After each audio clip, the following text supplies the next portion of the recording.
تو ان کی آنکھوں سے آنسو جھلک پڑے۔ تو جو شخص جتنی توجہ کے ساتھ حق بات کو سنتا ہے، اللہ کے کلام کو سنتا ہے، وہ اس قدر زیادہ اثر لیتا ہے اور وہ کلام اس کے اندر تک اتر جاتا ہے، اس کے دل کے تاروں کو چھیڑ دیتا ہے، اس کی وجہ سے اس کی آنکھیں آنسو برسانے لگتی ہے۔ تو وہ بول اٹھے ہیں کہ اے پروردگار، ہم ایمان لائے، ربنا آمنا فاکتبنا مع الشاہدین، ہمارا نام گواہی دینے والوں میں لکھ لے۔ یعنی وہ فوراً ایمان لے آتے ہیں، اللہ کا کلام سنتے ہیں، اس کو مانتے ہیں اور اس پر عمل کرنے لگتے ہیں۔ حدیث میں آتا ہے کہ ہم سے ابو ربی سلیمان بن داؤد نے بیان کیا، ہم سے سفیان بن عیینہ نے بیان کیا، ان سے ابن جریج نے، ان سے عطا بن رباح نے، اور ان سے حضرت جابر رضی اللہ عنہ نے بیان کیا کہ جس دن، کیونکہ حضرت جابر رضی اللہ عنہ نے نجاشی کے دربار میں سورۃ المریم پڑھ کے ان کو سنائی تھی، تو جابر رضی اللہ عنہ نے بیان کیا کہ جس دن نجاشی حبشہ کے بادشاہ کی وفات ہوئی تو حضرت صلی اللہ علیہ وسلم نے آج فرمایا کہ آج ایک مرد صالح اس دنیا سے چلا گیا، اٹھو اور اپنے بھائی اسما کی نماز جنازہ پڑھ لو، کیونکہ وہ مسلمان ہو گئے تھے نا حضرت جعفر سے سورہ مریم سن کے، تو اس لیے غائبانہ نماز جنازہ ان کی آپ صلی اللہ علیہ وسلم نے پڑھائی تھی۔ اسی طرح ایک دن میں حرم شریف میں تھی، تو آپ کو پتہ ہے یاسر عرفات کا انتقال ہوا تھا، اس وقت میں موجود تھی، تو ان کی بھی حرم شریف میں خانہ کعبہ میں اعلان ہوا اور ان کی بھی نماز جنازہ پڑھائی گئی تھی۔ اس کے بعد ہم دیکھتے ہیں یہاں شاہدین آیا نا، ربنا آمنا فاکتبنا مع شاہدین، تو شاہدین سے مراد ابن عباس رضی اللہ عنہ فرماتے ہیں کہ محمد صلی اللہ علیہ وسلم ان کی امت کے لوگ ہیں، یہ ہم شاہدین ہیں، یہ گواہی دینے والی امت ہے۔ اس امت میں شامل ہونے کے لیے اشہد ان لا الہ الا اللہ وحدہ لا شریک لہ واشہد ان محمدا عبدہ ورسولہ پڑھنا ہے۔ اللہ کی گواہی، محمد صلی اللہ علیہ وسلم کی نبوت کی گواہی، اور قیامت کے دن دیگر اقوام پر گواہی۔ آیت نمبر 84، وَمَا لَنَا لَا نُؤْمِنُ بِاللَّهِ وَمَا جَاءَنَا مِنَ الْحَقِّ وَنَطْمَعُ أَن يُدْخِلَنَا رَبُّنَا مَعَ الْقَوْمِ الصَّالِحِينَ۔ وہ کہتے ہیں کہ آخر کیوں ہم اللہ پر ایمان نہ لائیں اور جو حق ہمارے پاس آیا ہے اسے کیوں نہ مان لیں، جبکہ ہم اس بات کی خواہش رکھتے ہیں کہ ہمارا رب ہمیں صالح لوگوں میں شامل کر لے۔ تو میری بہنوں، جو شخص جتنی زیادہ اس بات کی طلب، تڑپ اور تمنا رکھے گا کہ وہ نیک ہو جائے، صالح ہو جائے، اللہ کا پسندیدہ ہو جائے، اسی قدر زیادہ توجہ کے ساتھ اللہ کا کلام سنے گا، زیادہ محبت کے ساتھ، زیادہ دلچسپی کے ساتھ اور پورے غور کے ساتھ، تاکہ اس میں سے وہ اپنے لیے عمل کی راہیں تلاش کر لے اور اپنی زندگی کو اللہ کی مرضی کے مطابق ڈھال لے۔ یہی مقصد تھا ان کا اس کلام کو سننے کا۔ ایسا شخص پھر جواباً اللہ کی رحمت پاتا ہے۔ 85، فَأَصَابَهُمُ اللَّهُ بِمَا قَالُوا جَنَّاتٍ تَجْرِي مِن تَحْتِهَا الْأَنْهَارُ خَالِدِينَ فِيهَا وَذَلِكَ جَزَاءُ الْمُحْسِنِينَ۔ ان کے اس قول کی وجہ سے کہ ان کی اس بات کی وجہ سے اللہ نے ان کو ایسی جنتیں عطا کی جن کے نیچے نہریں بہتی ہیں اور وہ ان میں ہمیشہ رہیں گے، یہ جزا ہے نیک رویہ اختیار کرنے والوں کے لیے۔ سب لوگ دعا مانگ لیں، اللہم اجعلنا منہم، اللہ ہمیں بھی جنت میں جگہ عطا فرمائیے گا۔ 86، رہے وہ لوگ جنہوں نے ہماری آیات کو ماننے سے انکار کیا اور انہیں جھٹلایا تو وہ جہنم کے مستحق ہیں۔ حدیث مبارکہ میں آتا ہے کہ رسول اللہ صلی اللہ علیہ وسلم نے فرمایا، سلام کو عام کرنا اور اچھا کلام کرنا ایسے اعمال ہیں جو شخص کو واجب کر دیتے ہیں، رسول اللہ صلی اللہ علیہ وسلم نے فرمایا سلام کو عام کرنا، اچھا کلام کرنا ایسے اعمال ہے جو بخشش کو واجب کر دیتے ہیں، یعنی جن سے بخشش لازم ہو جاتی ہے، یعنی وہ چیز جس سے اللہ کی رحمت نازل ہو جاتی ہے۔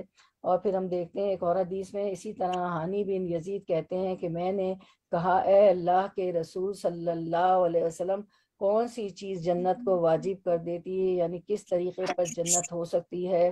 تو آپ صلی اللہ علیہ وسلم نے فرمایا، اپنی جنت کو اپنی رحمت کہا، انتی رحمتی ارحم بکی من تشاء، تو میری رحمت ہے، تیرے ذریعے میں جس کو چاہوں اپنی رحمت سے مالا مال کر دوں۔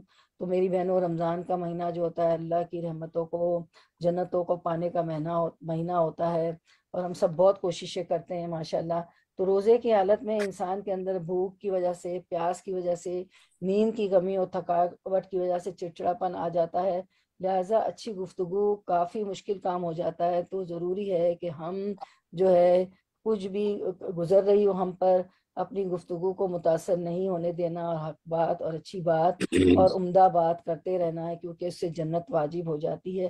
آپ صلی اللہ علیہ وسلم نے فرمایا بس تم عمدہ کلام اور کھانا کھلانے کو لازم پکڑو، یعنی اگر تم چاہتے ہو کہ جنت میں جاؤ تو کھانا کھلاؤ اور بات اچھی طرح کرو۔ ایک اور حدیث سے ہمیں پتہ چلتا ہے کہ جنت میں ایسے بالا خانے ہیں جن کا اندرونی حصہ ان کے باہر سے نظر آتا ہے، جیسے آج کل جو ہے گلاس کی بلڈنگز ہوتی ہیں نا، ان کا اندرونی حصہ ان کے باہر سے نظر آتا ہے۔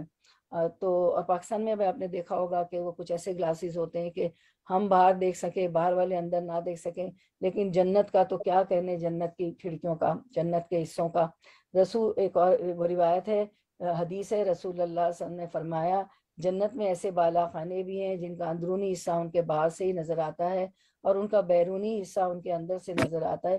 ایک دیہاتی نے پوچھا یا رسول اللہ صلی اللہ علیہ وسلم یہ کس لیے ہے؟ سب لوگ پڑھے میرے ساتھ صلی اللہ علیہ وسلم۔ فرمایا اس شخص کے لیے جو اچھی بات کرے، ضرورت مندوں کو کھانا کھلائے، اور جب لوگ رات کو سو رہے ہوں تو صرف اللہ کے لیے نماز تہجد ادا کرے۔ سبحان اللہ۔ تو احسن الحدیث یعنی ہم اللہ کی کتاب کو پڑھیں اور جب بندوں سے بات کریں تو اچھے اور عمدہ انداز میں کریں، جس کا حکم پہلے پارے میں بھی آ چکا ہے، ہم پڑھ چکے ہیں، وَقُولُوا لِلنَّاسِ حُسْنًا، اور لوگوں سے اچھی بات کرو۔ تو یہاں ان کی بات کیا تھی؟ یعنی وَمَنْ أَحْسَنَ قَوْلًا مِمَّنْ دَعَا إِلَى اللَّهِ وَعَمِلَ صَالِحًا وَقَالَ إِنَّنِي مِنَ الْمُسْلِمِينَ۔ سورۃ حامیم سجدہ فصلت کی آیت 33 تھی۔ اس شخص سے اچھی بات کس کی ہو سکتی ہے جو لوگوں کو اللہ کی طرف بلائے اور خود بھی اچھے عمل کرے اور کہے کہ میں مسلمان ہوں، یعنی نمبر 1 ایمان لائے، نمبر 2 عمل صالح کرے، نمبر 3 دوسروں کو بھی نیک کام کرنے کی ترغیب دے، نمبر 4 پھر نیک لوگوں کا ساتھ چاہیے۔ فَاكْتُبْنَا مَعَ الشَّاهِدِينَ، اللہ ہمیں شاہدین کے ساتھ لکھ لے، آمین۔ ان کی اچھی گفتگو کیا تھی؟ وَنَطْمَعُ أَن يَدْخِلَنَا رَبَّنَا مَعَ الْقَوْمِ الصَّالِحِينَ، یہی بات کہ اللہ ہمیں صالح قوم کے ساتھ شامل کر لے، یعنی اچھی صحبت کی دعا نیک دوستوں کی، کیونکہ ہم ایسے لوگوں کے بیچ میں ہیں جو نیک ہیں، صالح ہیں، حق کی گواہی دینے والے ہیں۔ تو جب ان کے ساتھ گفتگو کرتے ہیں تو ہمارا ایمان تازہ ہوتا ہے، تو گفتگو مزید اچھی ہوتی چلی جاتی ہے۔ جب ہم بد اخلاق قسم کے لوگوں کے بیچ ہوتے ہیں تو ہمارا گفتگو بھی بد اخلاقی پر مبنی ہو جاتی ہے، اور جب اچھے لوگوں کے بیچ میں ہوتے ہیں تو ہمارا بہت سی چیزیں ہمارے لیے آسان ہو جاتی ہیں۔ اس لیے ان کی اچھی بات دعاؤں پر مشتمل ہوتی، ایمان لانے پر مشتمل ہوتی ہے، نیک لوگوں کی صحبت کی تمنا رکھنے پر مشتمل ہوتی ہے۔ تو اللہ تعالیٰ نے انہیں اس کا بدلہ جنت کی شکل میں دیا۔ لا تسمع فیہا لاغیہ، سورۃ الغاشیہ 11، جس میں انسان کسی قسم کی کوئی لغو، دل جلانے والی بات نہ سنے گا جنت میں۔ آیت 87، یا ایھا الذین آمنوا لا تحرموا طیبات ما احل اللہ لکم ولا تعتدوا، اے لوگو جو ایمان لائے ہو، جو پاک چیزیں اللہ نے تمہارے لیے حلال کی ہیں انہیں حرام نہ کر لو اور حد سے تجاوز نہ کرو، اللہ کو زیادتی کرنے والے سخت ناپسند ہے۔ 88، جو کچھ حلال اور طیب رزق اللہ نے تم کو دیا ہے اسے کھاؤ پیو اور اس خدا کی نافرمانی سے بچتے رہو جس پر تم ایمان لاتے ہو۔ واتقوا اللہ، اور اللہ سے ڈرو، الذی انتم بہ مؤمنون، اس اللہ کی نافرمانی سے بچتے رہو جس پر تم ایمان رکھتے ہو۔ تو میری بہنوں، اس سے پتہ چلتا ہے کہ اللہ سبحانہ تعالیٰ نے دنیا میں بندوں کے لیے جو نعمتیں پیدا کی ہیں، اچھی غذائیں، اچھے پھل، اچھے کھانے، اگر انسان کو حلال طریقے سے حاصل کرنا ہے تو ان کو کھانے اور انجوائے کرنے میں کوئی جرم نہیں، کوئی غلط نہیں۔ اس کے ساتھ ساتھ اللہ کو بھی یاد کرتا ہے، اللہ سے ڈرتا رہتا ہے۔ اللہ سے ڈرنے کا مطلب کیا ہے؟ یعنی ایک طرف حلال پاک کھانے کو کہا گیا، اور پھر ساتھ ہی اللہ کا ڈر۔ جب انسان اللہ سے ڈرے گا تو کسی سے چھین کر نہیں کھائے گا، کسی کا مال غصب کر کے نہیں کھائے گا، چوری ڈاکے اور حرام کے مال سے انجوائے نہیں کرے گا، بلکہ اپنی آمدنی کے ذرائع کو حلال بنائے گا۔ اور پھر حلال حرام میں صرف کھانا پینا نہیں بلکہ انسان کی گفتگو میں سے بھی جو کچھ ایسی چیزیں ہیں جن پر انسان کی پکڑ ہوتی ہے، اس میں جھوٹی قسمیں ہیں، لغو قسمیں ہیں، اور اللہ کے نام کو مینیپولیٹ کرنا، یہ ایسی چیزیں ہیں جن کو ناپسند کیا گیا۔ 89 میں فرمایا لا یواخذکم اللہ باللغو فی ایمانکم ولکن یواخذکم بما عقدتم الایمان، تم لوگ جو لغو قسمیں کھا لیتے ہو ان پر اللہ کی گرفت نہیں، مگر جو قسمیں تم جان بوجھ کر کھاتے ہو ان پر وہ ضرور تم سے مواخذہ کرے گا۔ ایسی قسم توڑنے کا کفارہ یہ ہے کہ 10 مسکینوں کو وہ اوسط درجے کا کھانا کھلاؤ جو تم اپنے بال بچوں کو کھلاتے ہو، یعنی ایک غلط بات کرنے کا کفارہ 10 مسکینوں کا کھانا یعنی صدقہ کرو، یا انہیں کپڑے پہناؤ، یا ایک غلام آزاد کرو، اور جو اس کی استطاعت نہ رکھتا ہو وہ 3 دن کے روزے رکھے۔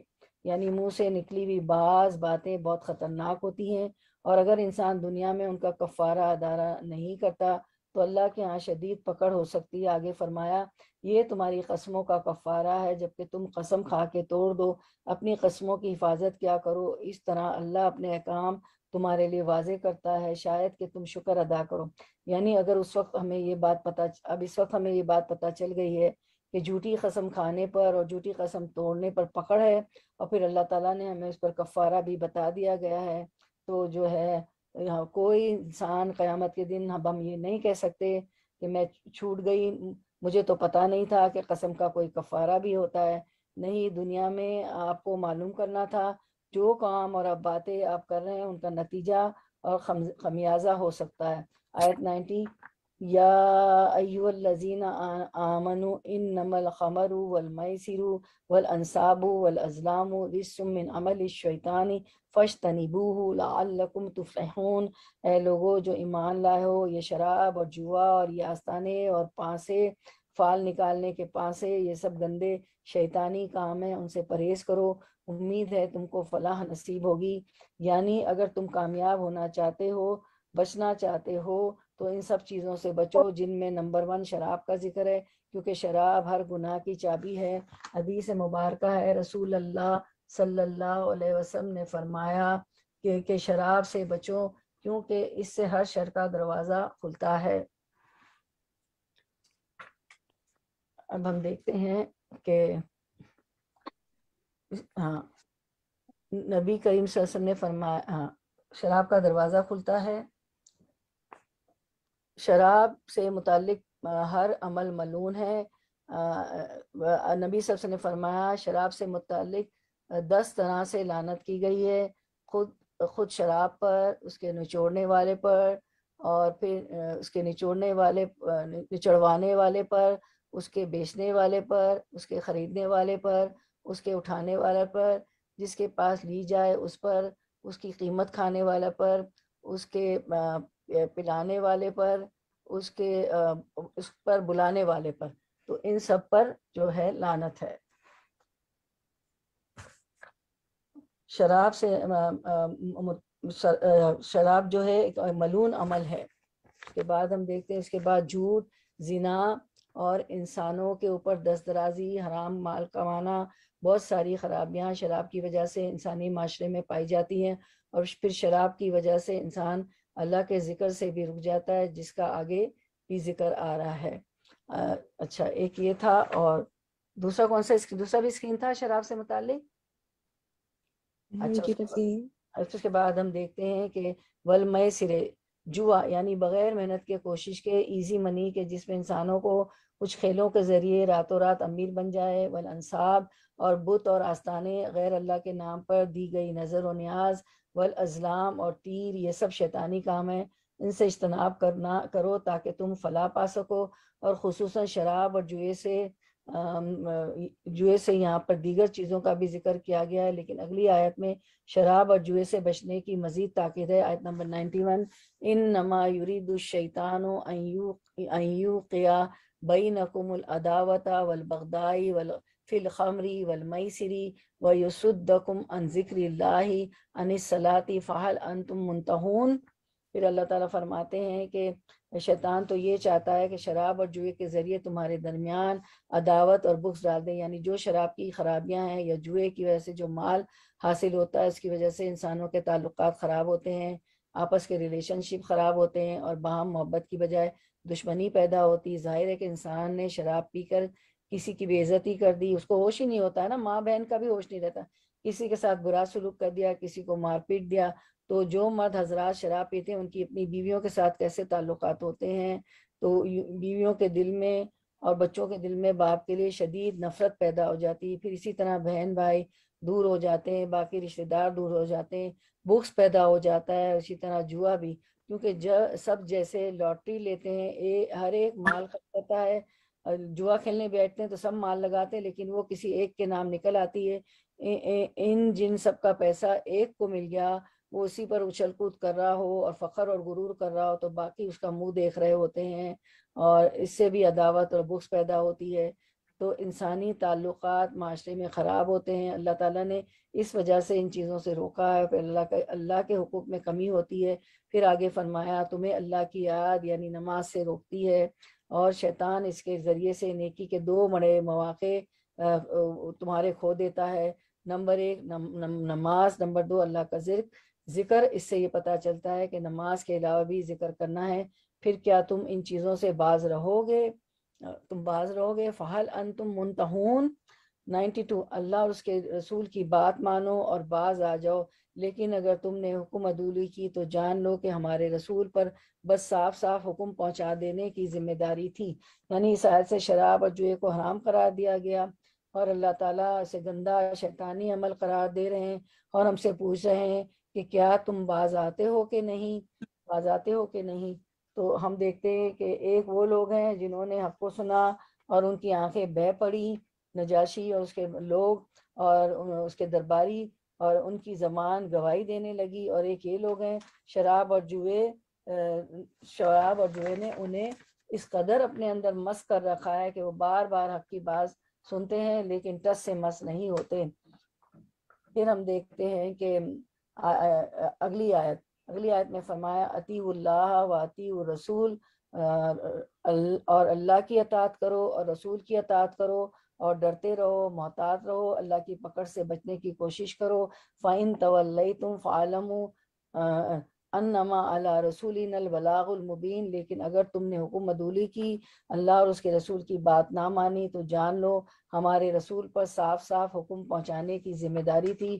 93 جو لوگ ایمان لے آئے اور نیک عمل کرنے لگے، انہوں نے پہلے جو کچھ کھایا پیا تھا اس پر کوئی پکڑ نہ ہوگی، بشرط یہ کہ وہ آئندہ ان چیزوں سے بچے رہیں جو حرام کی گئی ہیں، اور ایمان پر ثابت قدم رہیں اور اچھے کام کریں. پھر جس چیز سے روکا جائے اس سے رکیں، اور جو فرمان الہی ہو اسے مانیں. پھر خدا ترسی کے ساتھ نیک رویہ رکھیں. اللہ نیک کردار لوگوں کو پسند کرتا ہے. حدیث مبارکہ ہے، رسول اللہ صلی اللہ علیہ وسلم نے فرمایا جو شخص نشے کی وجہ سے، اب یہاں صرف شراب کا نام نہیں بلکہ سکارا کا لفظ آیا. نشہ کسی بھی چیز کی ایڈکشن ہوتی ہے میری بہنوں، چاہے وہ کوئی گیمز ہو، پلے اسٹیشن ہو، چاہے میسیجنگ ہی کیوں نہ ہو، کسی بھی چیز کی، ٹیکنالوجی کی، کیونکہ اب ایڈکشن کے مختلف مظاہر آ گئے ہیں. انسٹاگرام ہے جو ہے، پھر واٹس ایپ ہے، اور کتنی چیزیں. پہلے صرف شراب جوئے کی ایڈکشن ہوتی تھی، لیکن اب لوگ مختلف چیزوں کے ساتھ ایڈکٹ ہو گئے ہیں، جن کی وجہ سے وہ اپنی عبادات اور فرائض کو گنوا رہے ہیں یا ان کو ان کے اصل مقام پر نہیں رکھتے. اور ایسے ہی ہوتا ہے نا، ہم جو کھول لیتے ہیں سوشل میڈیا، فیس بک ہو، انسٹاگرام ہو، کچھ بھی ہو، واٹس ایپ ہو، تو ابھی اس کا جواب دے دوں، اس کا جواب دے دوں، یہ کرتے کرتے کرتے کرتے ہم اتنے الجھ جاتے ہیں کہ نمازوں کے ٹائم دیر کر دیتے ہیں نماز پڑھنے. رسول اللہ صلی اللہ علیہ وسلم نے فرمایا جو شخص نشے کی وجہ سے ایک مرتبہ نماز چھوڑ دے تو اس کی مثال ایسے ہے جیسے اس کے پاس دنیا اور اس کی ساری نعمتیں تھیں جو اس سے چھین لی گئی. دنیا اور جو کچھ اس میں تھا، ساری کی ساری نعمتیں جن کا آپ تصور بھی نہ کر سکے، وہ ان سے چھین گئی.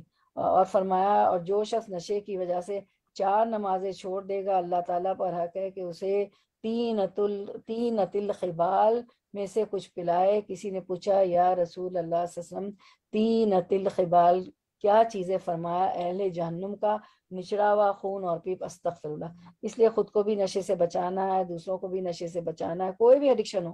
اور نمازوں کی طرف مزید رغبت دلانی ہے. اسی طرح جوا کھیلنا تو ہے ہی حرام، جوئے کی دعوت دینا، کسی کو لاٹری کے ٹکٹ بیچنا، یا اس کو کسی ایسی چیز کی خبر سنانا، یہ بھی اس میں شامل ہوتا ہے۔ بعض لوگ بچوں کو اتنی اچھی دین کی تعلیم دیتے ہیں، ان کا ایمان ایسا مضبوط ہوتا ہے۔ ایک بچہ تھا، اس کے پیرنٹس کی دکانیں تھی نا، تو اس کے والدین کہتے تھے کہ یہ ہماری دکان پہ نہیں بیٹھتا، ذرا انہیں کہیں۔ میں نے کہا اللہ، جوان بچہ ہے، دکان پہ بیٹھ جائے، کتنا ساتھ ہو جائے گا نا بوڑھے ماں باپ کا۔ تو وہ کہنے لگا کہ مجھے دکھ ہوتا تھا کہ جوان بچہ ہیلپ نہیں کرتا ہے۔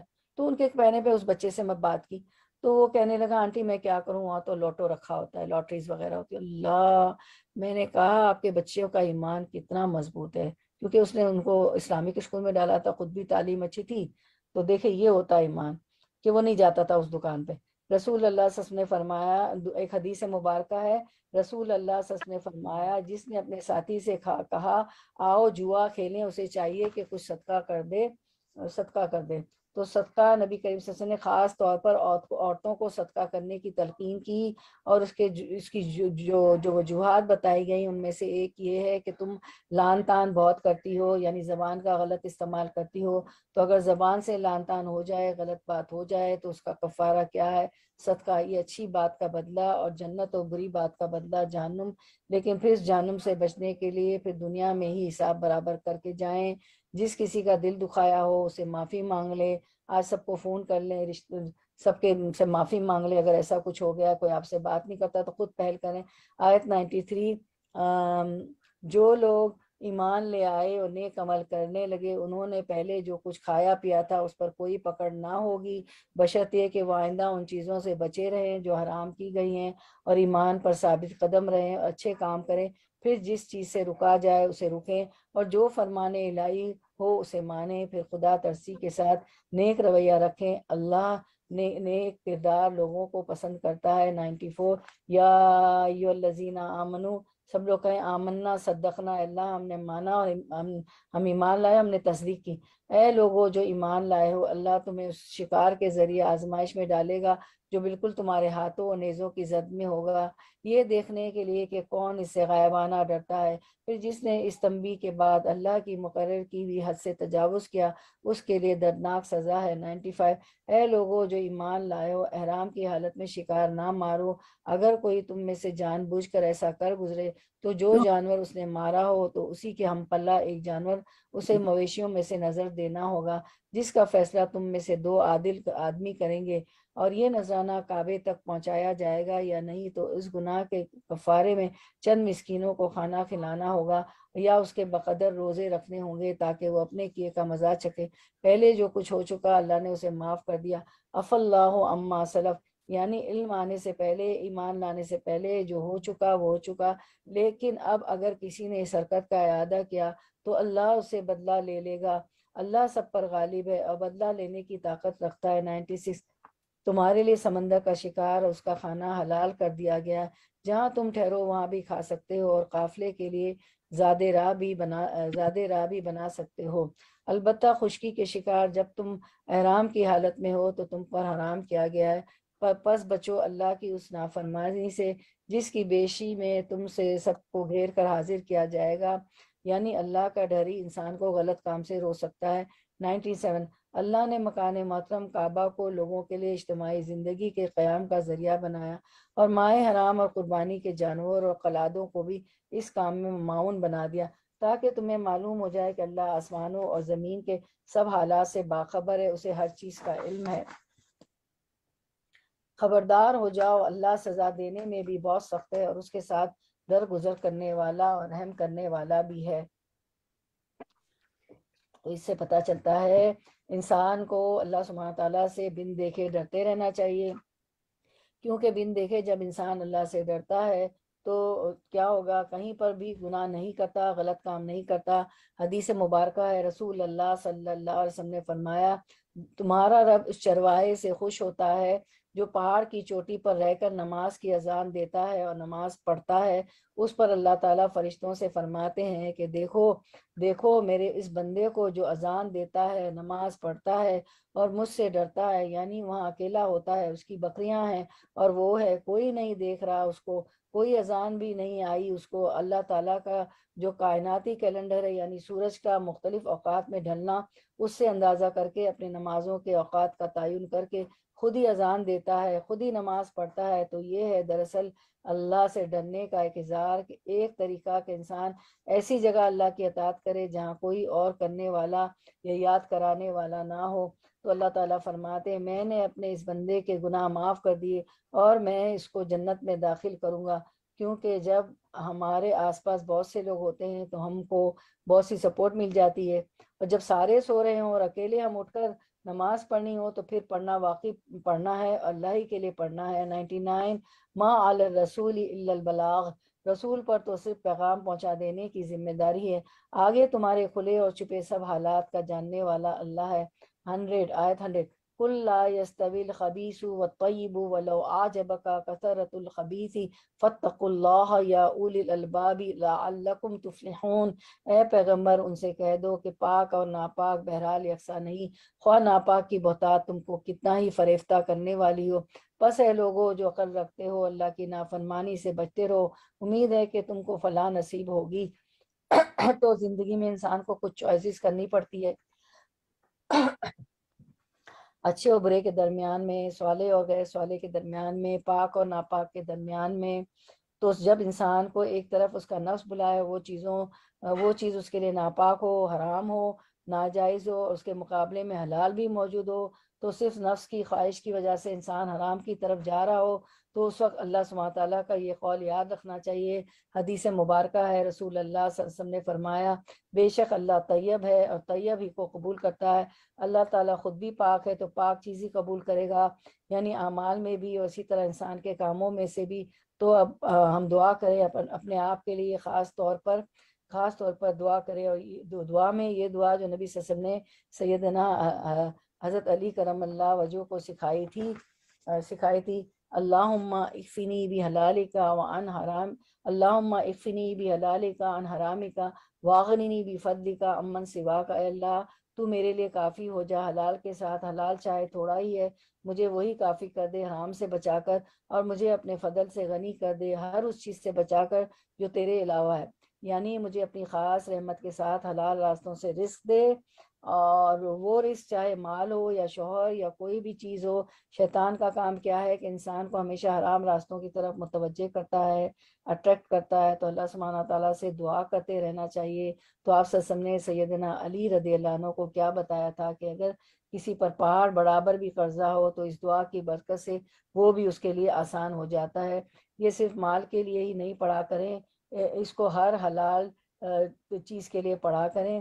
جو لوگ حرام دوستوں کے پھندے میں پھنسے ہوئے ہیں، حلال رشتے نہ ملنے کی وجہ سے، شادی نہ ہونے کی وجہ سے حرام تعلقات میں پڑ چکے ہیں، تو وہ بھی رو رو کر اللہ سے یہ دعا مانگے اور حرام تعلقات سے باہر نکلے۔ اللہم اکفنی بحلالک عن حرامک واغننی بفضلک عمن سواک، کہ اللہ مجھے ہر حرام سے بچا کر میرے لیے حلال کو کافی کر دے، مجھے حلال عطا کر۔ تو جب انسان حلال کی طرف رہے گا، پاک کی طرف متوجہ رہے گا، تو اللہ سبحانہ تعالیٰ کے خزانے تو بہت وسیع ہیں۔ تو پھر فرمایا فاتقوا اللہ یا اولی الالباب لعلکم تفلحون، پس اے لوگو جو عقل رکھتے ہو اللہ سے ڈرو تاکہ تم کامیاب ہو جاؤ۔ آیت 101 اے لوگو جو ایمان لائے ہو ایسی باتیں نہ پوچھا کرو کہ جو تم پر ظاہر کر دی جائیں تو تمہیں ناگوار ہوں، اگر تم اسے اس وقت پوچھو کہ جبکہ قرآن نازل ہو رہا ہو تو وہ تم پر کھول دی جائیں گی۔ اب تک جو کچھ تم نے کیا اسے اللہ نے معاف کر دیا۔ پھر گفتگو سے متعلق بات ہے، کیونکہ گفتگو سنبھل کے کرنی چاہیے، اچھی کرنی چاہیے۔ بعض اوقات سوال اچھے ہوتے ہیں لیکن ضرورت سے زیادہ سوال بھی اچھے نہیں ہوتے۔ پھر فرمایا وہ درگزر کرنے والا مہربان ہے۔ تم سے پہلے بھی 102 تم سے پہلے بھی ایک گروہ نے ایسے سوالات کیے تھے جیسے بنی اسرائیل نے گائے سے متعلق سوال کیے، پھر وہ لوگ انہی باتوں کی وجہ سے کفر میں مبتلا ہو گئے۔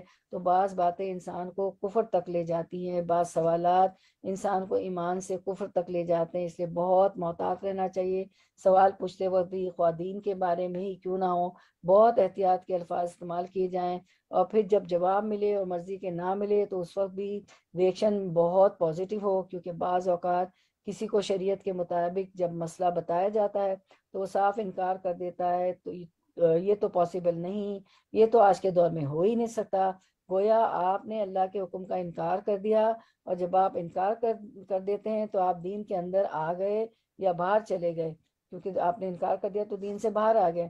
تو محتاط ہونے کی ضرورت ہے گفتگو میں۔ 103، اللہ نے نہ کوئی بحیرہ مقرر کیا ہے، نہ صاحبہ، نہ وسیلہ، نہ جو ہے حام، یعنی کہ وہ جو شیک عمل ہوتا ہے، اور اب کچھ مزید اللہ کے حرام کردہ چیزوں کا ذکر ہے، حرمتوں کے پاس رکھنے کا حکم ہے، مگر یہ کافر اللہ پر جھوٹی تہمت لگاتے ہیں، اور ان میں سے اکثر بے عقل ہے کہ ایسی وہمیات کو مان رہے ہیں۔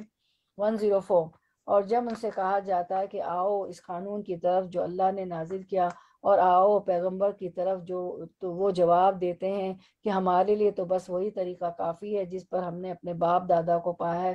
کیا یہ باپ دادا ہی کی تقلید کیے جائیں گے، خواہ وہ کچھ نہ جانتے ہوں اور صحیح راستے کی انہیں خبر ہی نہ ہو۔ 105، یا ایھا الذین آمنو، اے لوگو جو ایمان لائے ہو، اپنی فکر کرو، کسی دوسرے کی گمراہی سے تمہارا کچھ نہیں بگڑتا اگر تم خود راہ راست پر ہو۔ اس کا یہ مطلب نہیں کہ امر بالمعروف نہیں عن المنکر نہ کرو، اس کا مطلب یہ ہے کہ صرف دوسروں کے عیب کے پیچھے نہ پڑے رہو، اور یہ انسان کی بہت بڑی کمزوری ہے، وہ اپنی غلطیاں نہیں دیکھتا، لیکن یہ ضرور اس کو نظر آتا ہے کہ کس نے کہاں کیا غلط کیا۔ انسان یہ ضرور دیکھتا ہے کہ کس نے میرا حق نہیں دیا، مجھے عزت نہیں دی، لیکن وہ یہ بھول جاتا ہے کہ خود کس کو عزت نہیں دے رہا جو کہ واقعی عزت کا مستحق ہے، اور وہ کس کا حق مار رہا ہے۔ تو اس لیے صرف دوسروں کی فکر نہ کرو کہ وہ کیا کر رہے ہیں۔ سارے ریلیجیس پرسنالٹی کے اوپر باتیں کرنا ہم جانتے ہیں، اور سب باتیں کر کے خود نماز پڑھے بغیر سو جائیں تو اس پہ ہمیں کوئی فکر نہیں ہوتی، تو ہمیں دوسروں کے بھٹکنے کی فکر سے زیادہ اپنی فکر ہونی چاہیے۔ اللہ کی طرف تم سب کو پلٹ کر جانا ہے، پھر وہ تمہیں بتا دے گا کہ تم کیا کرتے رہے ہو۔ 106، اے لوگو جو ایمان لائے ہو، جب تم میں سے کسی کی موت کا وقت آ جائے اور وہ وصیت کر رہا ہو، اس کے لیے شہادت کا نصاب یہ ہے کہ تمہاری جماعت میں سے 2 صاحب عدل آدمی کو گواہ بنایا جائے۔ اگر تم سفر کی حالت میں ہو، وہاں موت کی مصیبت پیش آ جائے تو غیر مسلموں میں سے ہی 2 گواہ لے لیا جائے۔ یعنی سفر کی حالت میں اگر موت آ رہی ہے، موت کے آثار شروع ہو جائیں، اور انسان کے پاس مال بھی ہو، تو مال کو پھر اپنے جاننے والوں کے سپرد کر کے ان پر گواہ بنا لیا جائے، تاکہ اصل وارثوں تک مال بحفاظت پہنچ جائے۔ پھر اگر کوئی شک پڑ جائے تو نماز کے بعد دونوں گواہوں کو مسجد میں روک لیا جائے، یعنی جن کا مال دیا گیا تھا جب وہ لا کر مال وارثوں کو حوالہ کرے، اور وارث سمجھے کہ یہ کچھ معاملہ گڑبڑ ہے کیونکہ اس کے پاس اس سے زیادہ چیز تھی جو صحیح طور پر نہیں پہنچی تھی، تو پھر کیا ہے، مسجد میں سب کو روک کر گواہی لے لی جائے۔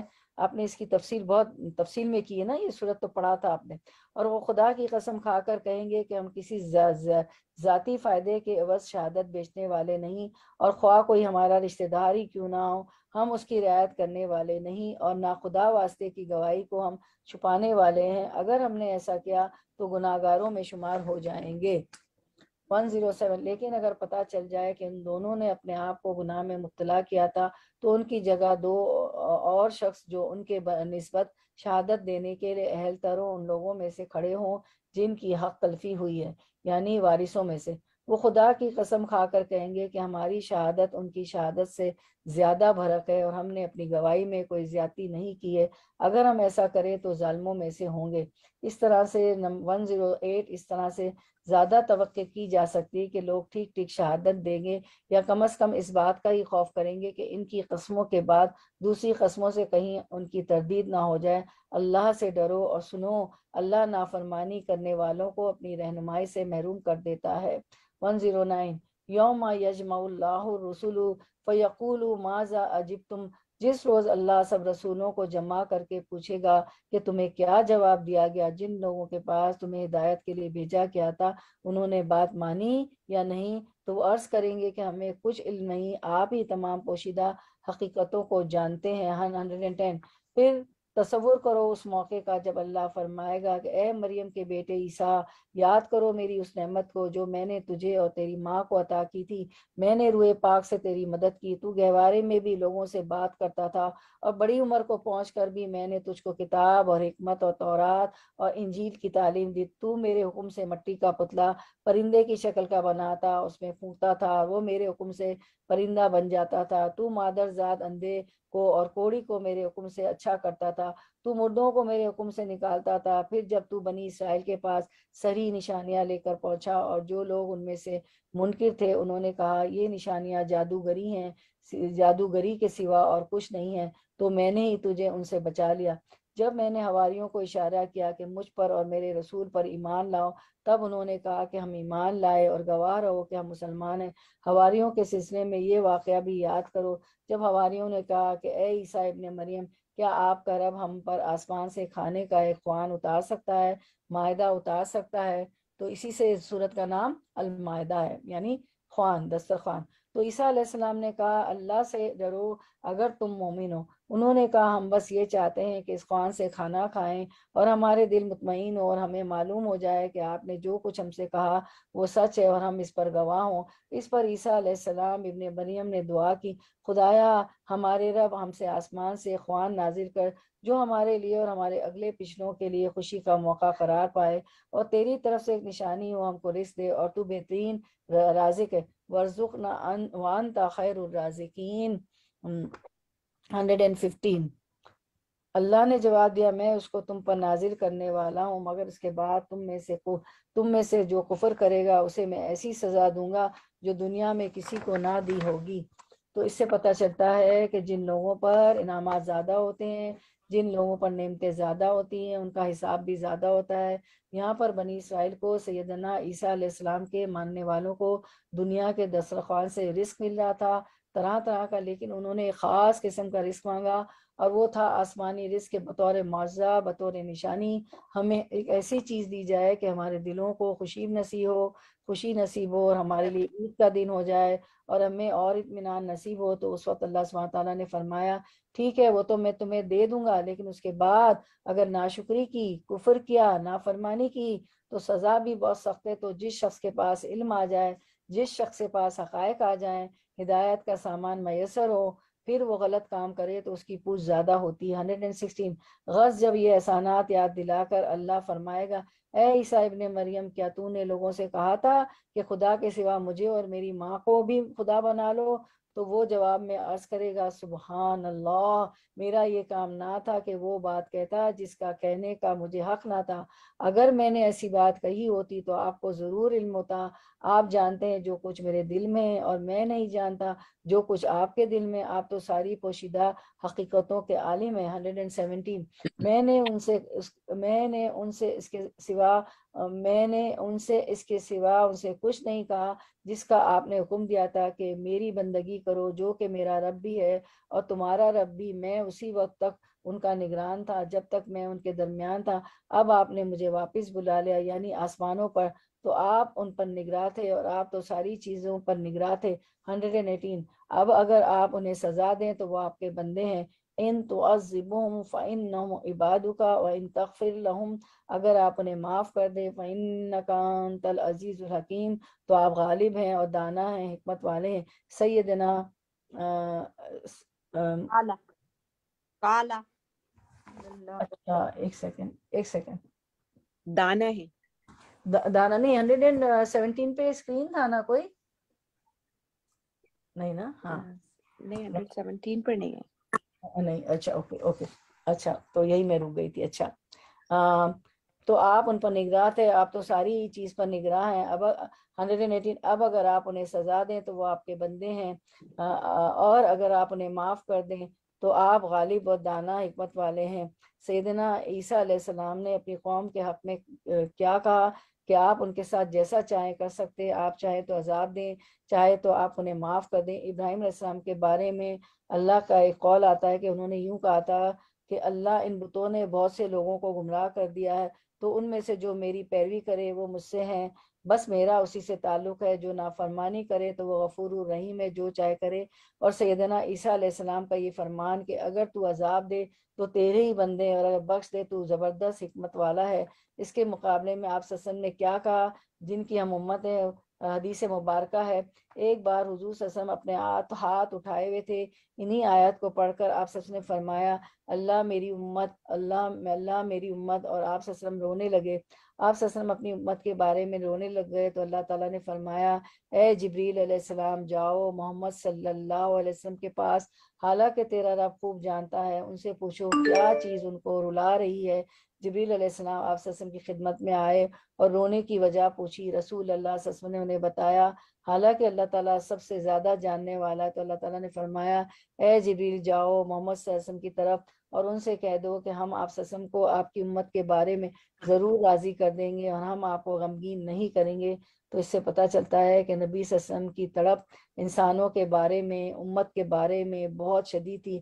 آپ صلی اللہ علیہ وسلم اس سنت پر عمل کرتے ہوئے، ہم آپ صلی اللہ علیہ وسلم کی اس سنت پر عمل کرتے ہوئے میری بہنوں، ہمارا طرز عمل کیا ہونا چاہیے؟ لوگوں کی خیر خواہی اور بھلائی کرنی چاہیے۔ اور جو ہے ہم نے پڑھا تھا، پیچھے بھی ہم نے پڑھا، سورۃ الجمعہ میں آپ پڑھتی ہیں لعلک باخع نفسک علی آثارہم، کہ نہ ماننے والوں کے لیے کہا گیا کہ آپ صلی اللہ علیہ وسلم تو ان کے پیچھے اپنا آپ بھلا دیں گے، تو اپنے آپ کو ذبح کر ڈالیں گے۔ تو اتنی فکر کرتے تھے آپ صلی اللہ علیہ وسلم، آپ ہماری بہت فکر کرتے تھے، تو کہ اللہ تعالیٰ نے بھی آیت اتار دی کہ ان کے غم میں آپ اپنے آپ کو بھلا دیں گے، اپنے آپ ہی کو بھلا دیں گے۔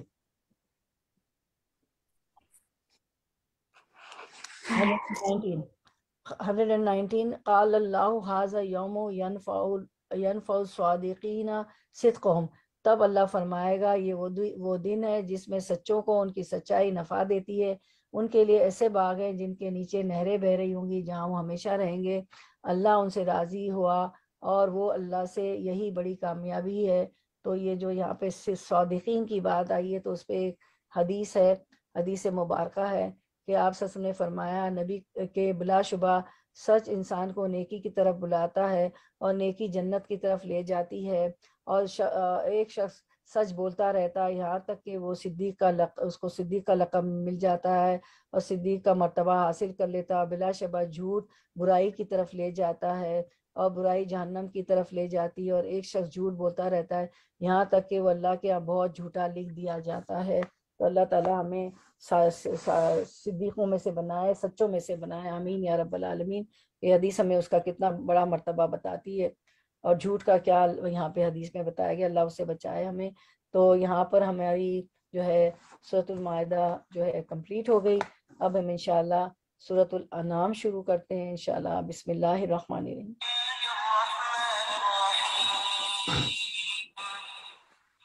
الحمد لله الذي خلق السماوات والأرض وجعل الظلمات والنور ثم الذين كفروا بربهم يعدلون هو الذي خلقكم من طين ثم قضى أجلا وأجل مسمى عنده ثم أنتم تمترون وهو الله في السماوات وفي الأرض يعلم سركم وجهركم ويعلم ما تكسبون شروع اللہ کے نام سے جو بے حد مہربان نہایت رحم فرمانے والا ہے۔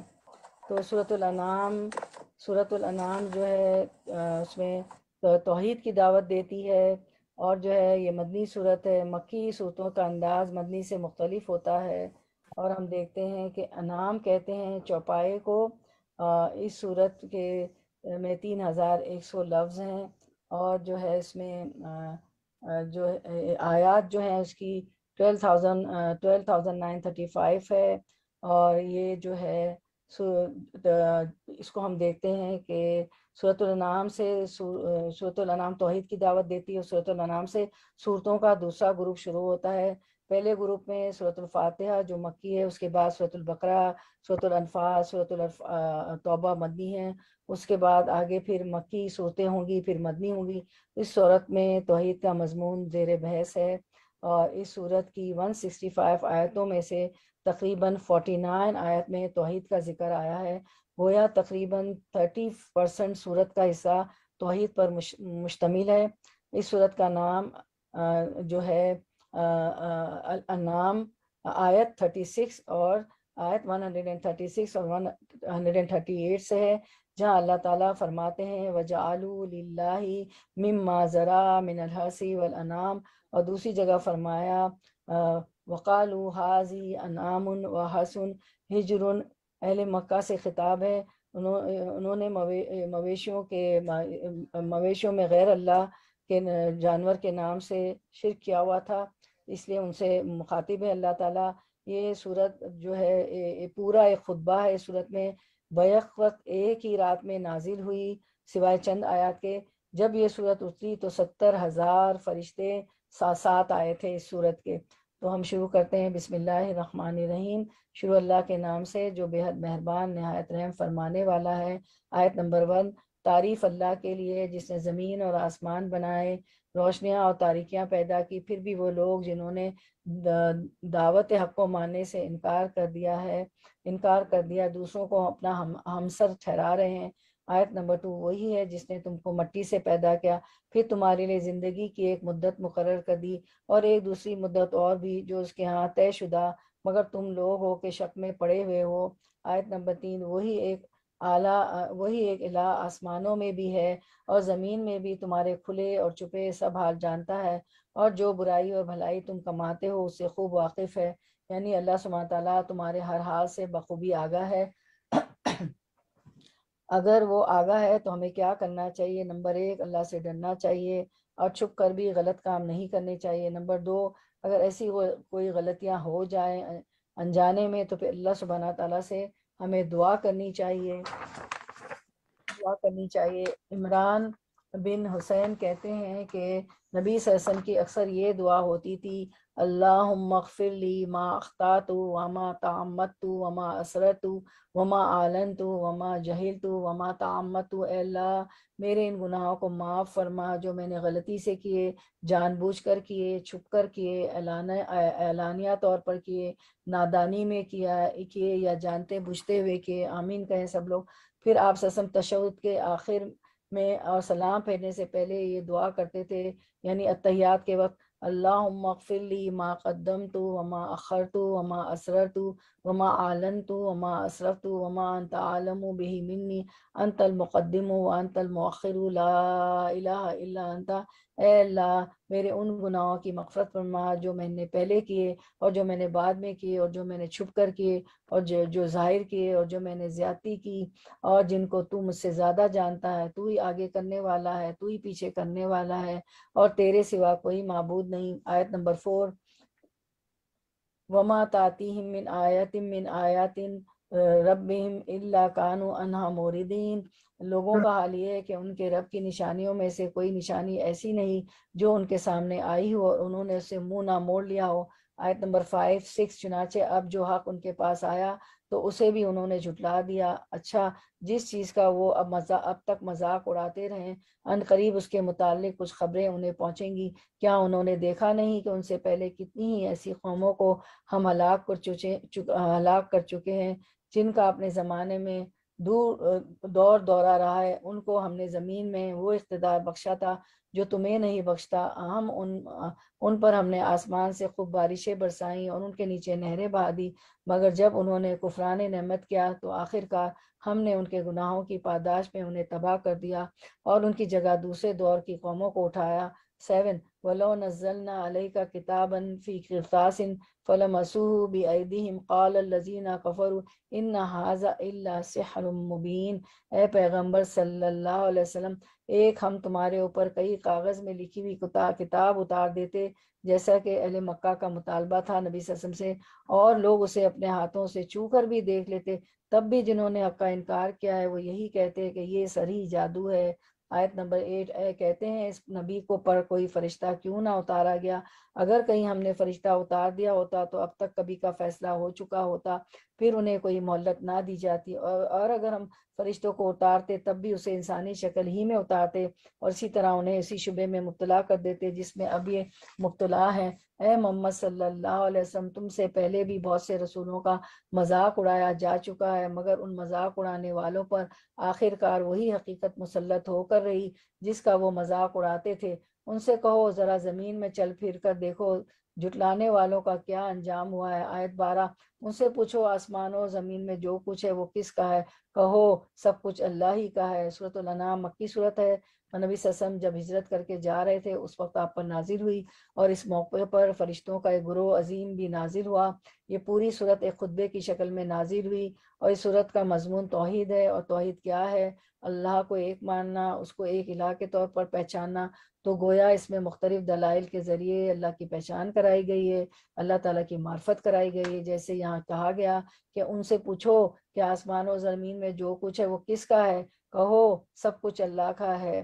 تو وہی ہر چیز کا مالک ہے۔ تو جب انسان اللہ تعالیٰ اللہ تعالیٰ کو اس کی صفات، اس کے افعال کے ذریعے پہچانتا ہے، اس کی معرفت حاصل کرتا ہے، تو تبھی اس کا ایمان درست ہوتا ہے، اور جب ایمان درست ہوتا ہے تو عمل درست ہوتا ہے، اور جب عمل درست ہوتا ہے تو ایمان بڑھتا ہے۔ تو سب سے پہلے اللہ کی پہچان، پھر کیا ہے ایمان، پھر کیا ہے عمل صالح، پھر کیا ہے اضافہ ایمان۔ تو یوں ایک کے بعد ایک چیز دوسری چیز کو مدد دیتی ہے۔ اگر اس میں سے کوئی ایک چیز بھی مسنگ ہو میری بہنوں تو انسان کے عمل اور انجام درست ہو نہیں سکتا۔ تو اس صورت میں زیادہ سے زیادہ اللہ کی پہچان کرائی گئی ہے، پھر اللہ تعالیٰ کی صفت بتائی جا رہی ہے۔ فرمایا اس نے اپنے اوپر رحم و کرم کا شیوا لازم کر لیا ہے، رحمت کو لازم کر لیا ہے، اسی لیے وہ نافرمانیوں اور سرکشیوں پر تمہیں جلدی نہیں پکڑ لیتا۔ قیامت کے روز وہ تم سب کو ضرور جمع کرے گا۔ یہ بالکل ایک غیر مشتبہ حقیقت ہے، مگر جن لوگوں نے اپنے آپ کو خود ہی تباہی کے خطرے میں مبتلا کر لیا ہے وہ اسے نہیں مانتے۔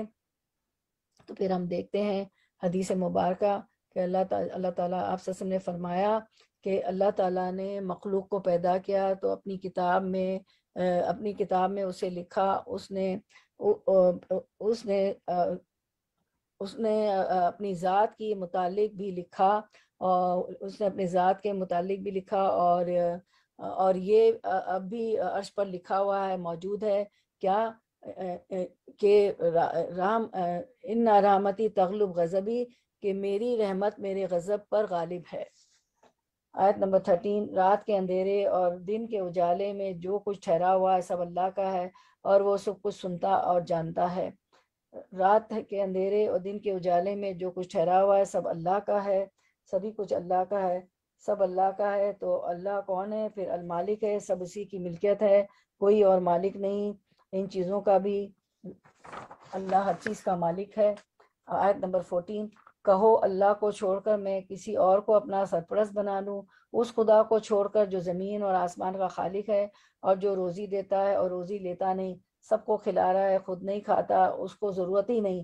کہو مجھے تو یہی حکم دیا گیا ہے کہ سب سے پہلے میں اس کے آگے سر تسلیم خم کر دوں، اور تاکید کی گئی ہے کہ کوئی شرک کرتا ہے تو کرے، آپ بہرحال مشرکوں میں شامل نہ ہو۔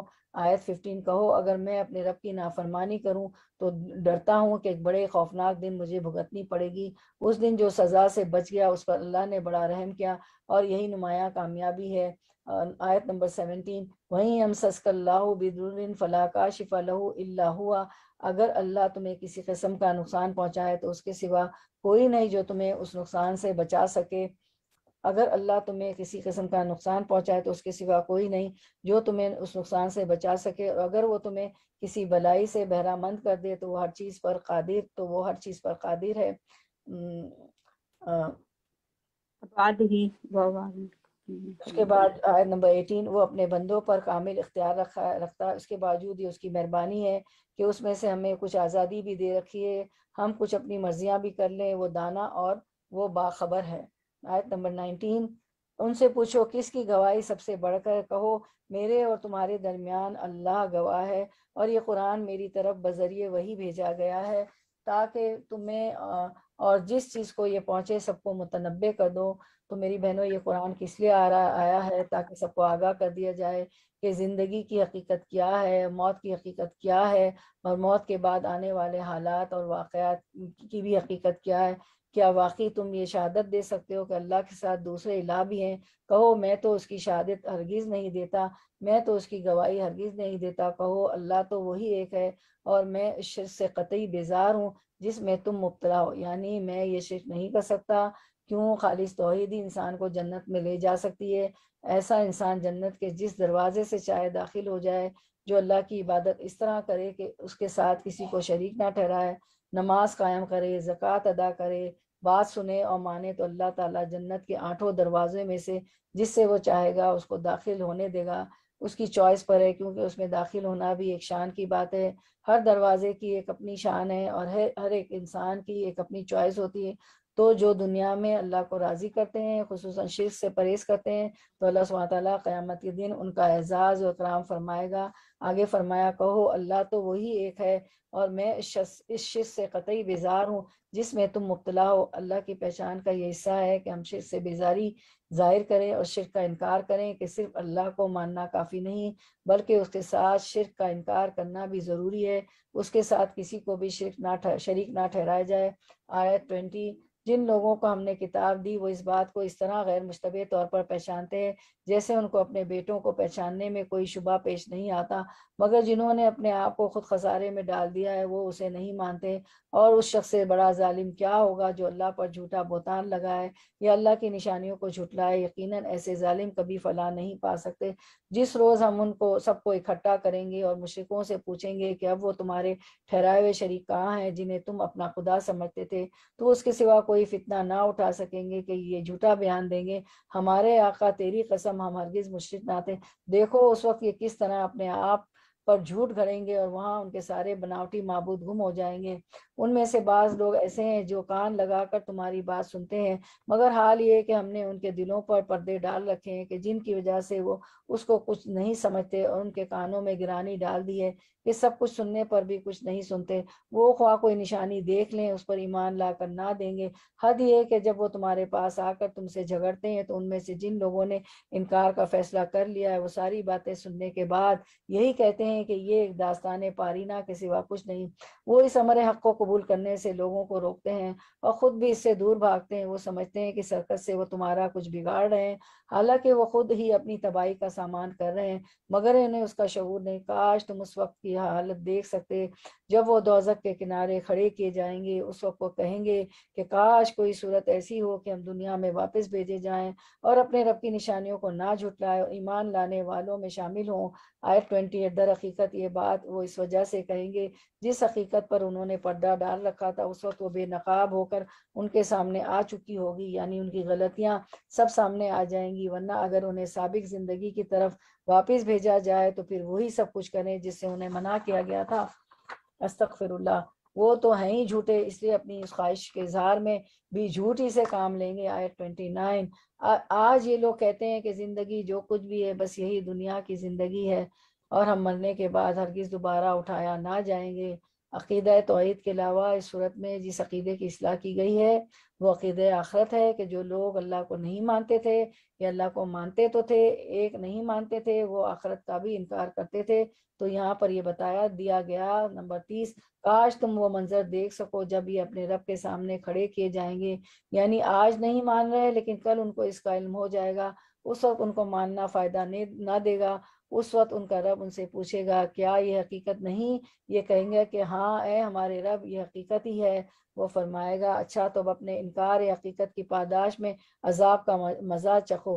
قد خسر الذین کذبوا بلقاء اللہ حتی اذا جاءتهم الساعة بغتة قالوا یا حسرتنا علی ما فرطنا بها وهم یحملون اوزارهم علی ظہورہم الا ساء ما یزرون۔ نقصان میں پڑ گئے وہ لوگ جنہوں نے اللہ سے اپنی ملاقات کی اطلاع کو جھوٹ قرار دیا، یعنی جو لوگ آخرت کو نہیں مانتے ان کا انجام وہ شدید نقصان سے دوچار ہونے والے ہیں۔ جب اچانک وہ گھڑی آ جائے گی، یعنی موت ہی آ جائے گی، اس کے بعد قیامت کے دن کھڑے کیے جائیں گے، تو یہی لوگ کہیں گے کہ افسوس ہم اس معاملے میں کہ کس کیسی کوتاہی ہوئی۔ ان کا حال یہ ہوگا کہ اپنے پیٹھوں پر اپنے گناہوں کا بوجھ لادے ہوئے ہوں گے۔ دیکھو کیسا برا بوجھ ہے جو یہ اٹھا رہے ہیں، کس قدر شرمندگی کی بات ہوگی کہ انسان کے سارے گناہ اس کے کندھے پر لدے ہوئے اس کے رب کے سامنے اور بندوں کے سامنے ہوں گے، اور وہ ان میں سے کچھ بھی چھپا نہ سکے گا۔ تو دنیا میں تو کوئی بھی ایسی چیز جو ہم کو پسند نہیں ہوتی اس کو ہم لوگوں کے سامنے نہیں کرتے، اور جو ہے کور کرتے ہیں، چھپا دیتے ہیں، اریز کر دیتے ہیں، ڈیلیٹ کر دیتے ہیں، لیکن وہاں پر کوئی آپشن ڈیلیٹ کرنے کا نہیں ہوگا، اور آپ اپنے اعمال کو ضائع کر دیں۔ دیکھو کیسا برا بوجھ ہے جو یہ اٹھا رہے ہیں۔ نمبر 32، وَمَا الْحَيَاةُ الدُّنْيَا إِلَّا لَعِبٌ وَلَهْوٌ وَلَدَارُ الْآخِرَةُ خَيْرٌ لِلَّذِينَ يَتَّقُونَ أَفَلَا تَعْقِلُونَ۔ دنیا کی زندگی تو کھیل اور تماشا ہے، حقیقت میں آخرتی کا مقام ان لوگوں کے لیے بہتر ہے جو ضیاءکاری سے بچنا چاہتے ہیں۔ پھر کیا تم لوگ عقل سے کام نہ لوگے؟ یعنی دنیا کی زندگی کیا ہے؟ ایک دھوکہ ہے، یعنی ظاہری ڈسیپشن ہے، یعنی اس کی جو اپیرنس ہے اس سے ہم دھوکہ کھائے ہوئے ہیں، حالانکہ حقیقت یہ ہے کہ کوئی بھی چیز جس طرح ہمیں نظر آتی ہے ویسی وہ ہے نہیں۔ تم سب کو اس سے اچھی طرح باخبر ہونا چاہیے، اور اس کی حقیقت جاننے کے لیے دعا کرنی چاہیے کہ اللہ تعالیٰ ہم پر حقیقت ظاہر کر دے، جو چیز جیسی ہے ہمیں ویسی نظر آیا کرے، ہم کسی بھول میں مبتلا نہ ہوں۔ 33، اے محمد صلی اللہ علیہ وسلم، ہمیں معلوم ہے کہ جو باتیں یہ لوگ بناتے ہیں ان سے تمہیں رنج ہوتا ہے۔ کتنی فطری سی بات ہے، جب لوگ جھوٹے الزام لگائیں یا ایمان لا کر نہ دیں تو اس وقت ایک تکلیف ہوتی ہے، لیکن یہ لوگ تمہیں نہیں جھٹلاتے، بلکہ دراصل یہ ظالم دراصل اللہ کی آیات کا انکار کر رہے ہیں۔ 34، تم سے پہلے بھی بہت سے رسول جھٹلائے جا چکے ہیں، مگر اس کی تکذیب پر، ان اذیتوں پر جو انہیں پہنچائی گئی انہوں نے صبر کیا، یہاں تک کہ انہیں ہماری مدد پہنچ گئی۔ اللہ کی باتوں کو بدلنے کی طاقت کسی میں نہیں ہے، اور پچھلے رسولوں کے ساتھ جو کچھ پیش آیا اس کی خبریں تمہیں پہنچ ہی چکی ہیں۔ 35، تاہم اگر ان لوگوں کی بے رخی تم سے برداشت نہیں ہوتی تو اگر تم میں کچھ زور ہے تو زمین میں کوئی سرنگ ڈھونڈو یا آسمان میں سیڑھی لگاؤ اور ان کے پاس کوئی نشانی لانے کی کوشش کرو۔ اگر اللہ چاہتا تو ان سب کو ہدایت پر جمع کر سکتا تھا۔ یعنی لوگ آپ کی حفاظت کرتے ہیں اور لوگ آپ کی مخالفت کرتے ہیں اور آپ سے معجزات طلب کرتے ہیں۔ نبی صلی اللہ علیہ وسلم امید رکھتے تھے کہ اللہ تعالیٰ انہیں معجزات سے نوازے، لیکن کیا ہوا، بعض اوقات نوازے بھی گئے لیکن کفار کی ہر بات نہیں مانی گئی۔ ایسی صورت میں نبی صلی اللہ علیہ وسلم کو بتایا جا رہا ہے کہ صرف معجزوں کے زور پر ان سے حق نہیں منوانا ہے، بلکہ حق کو حق کے طور پر پہچان کر حق کو مانیں۔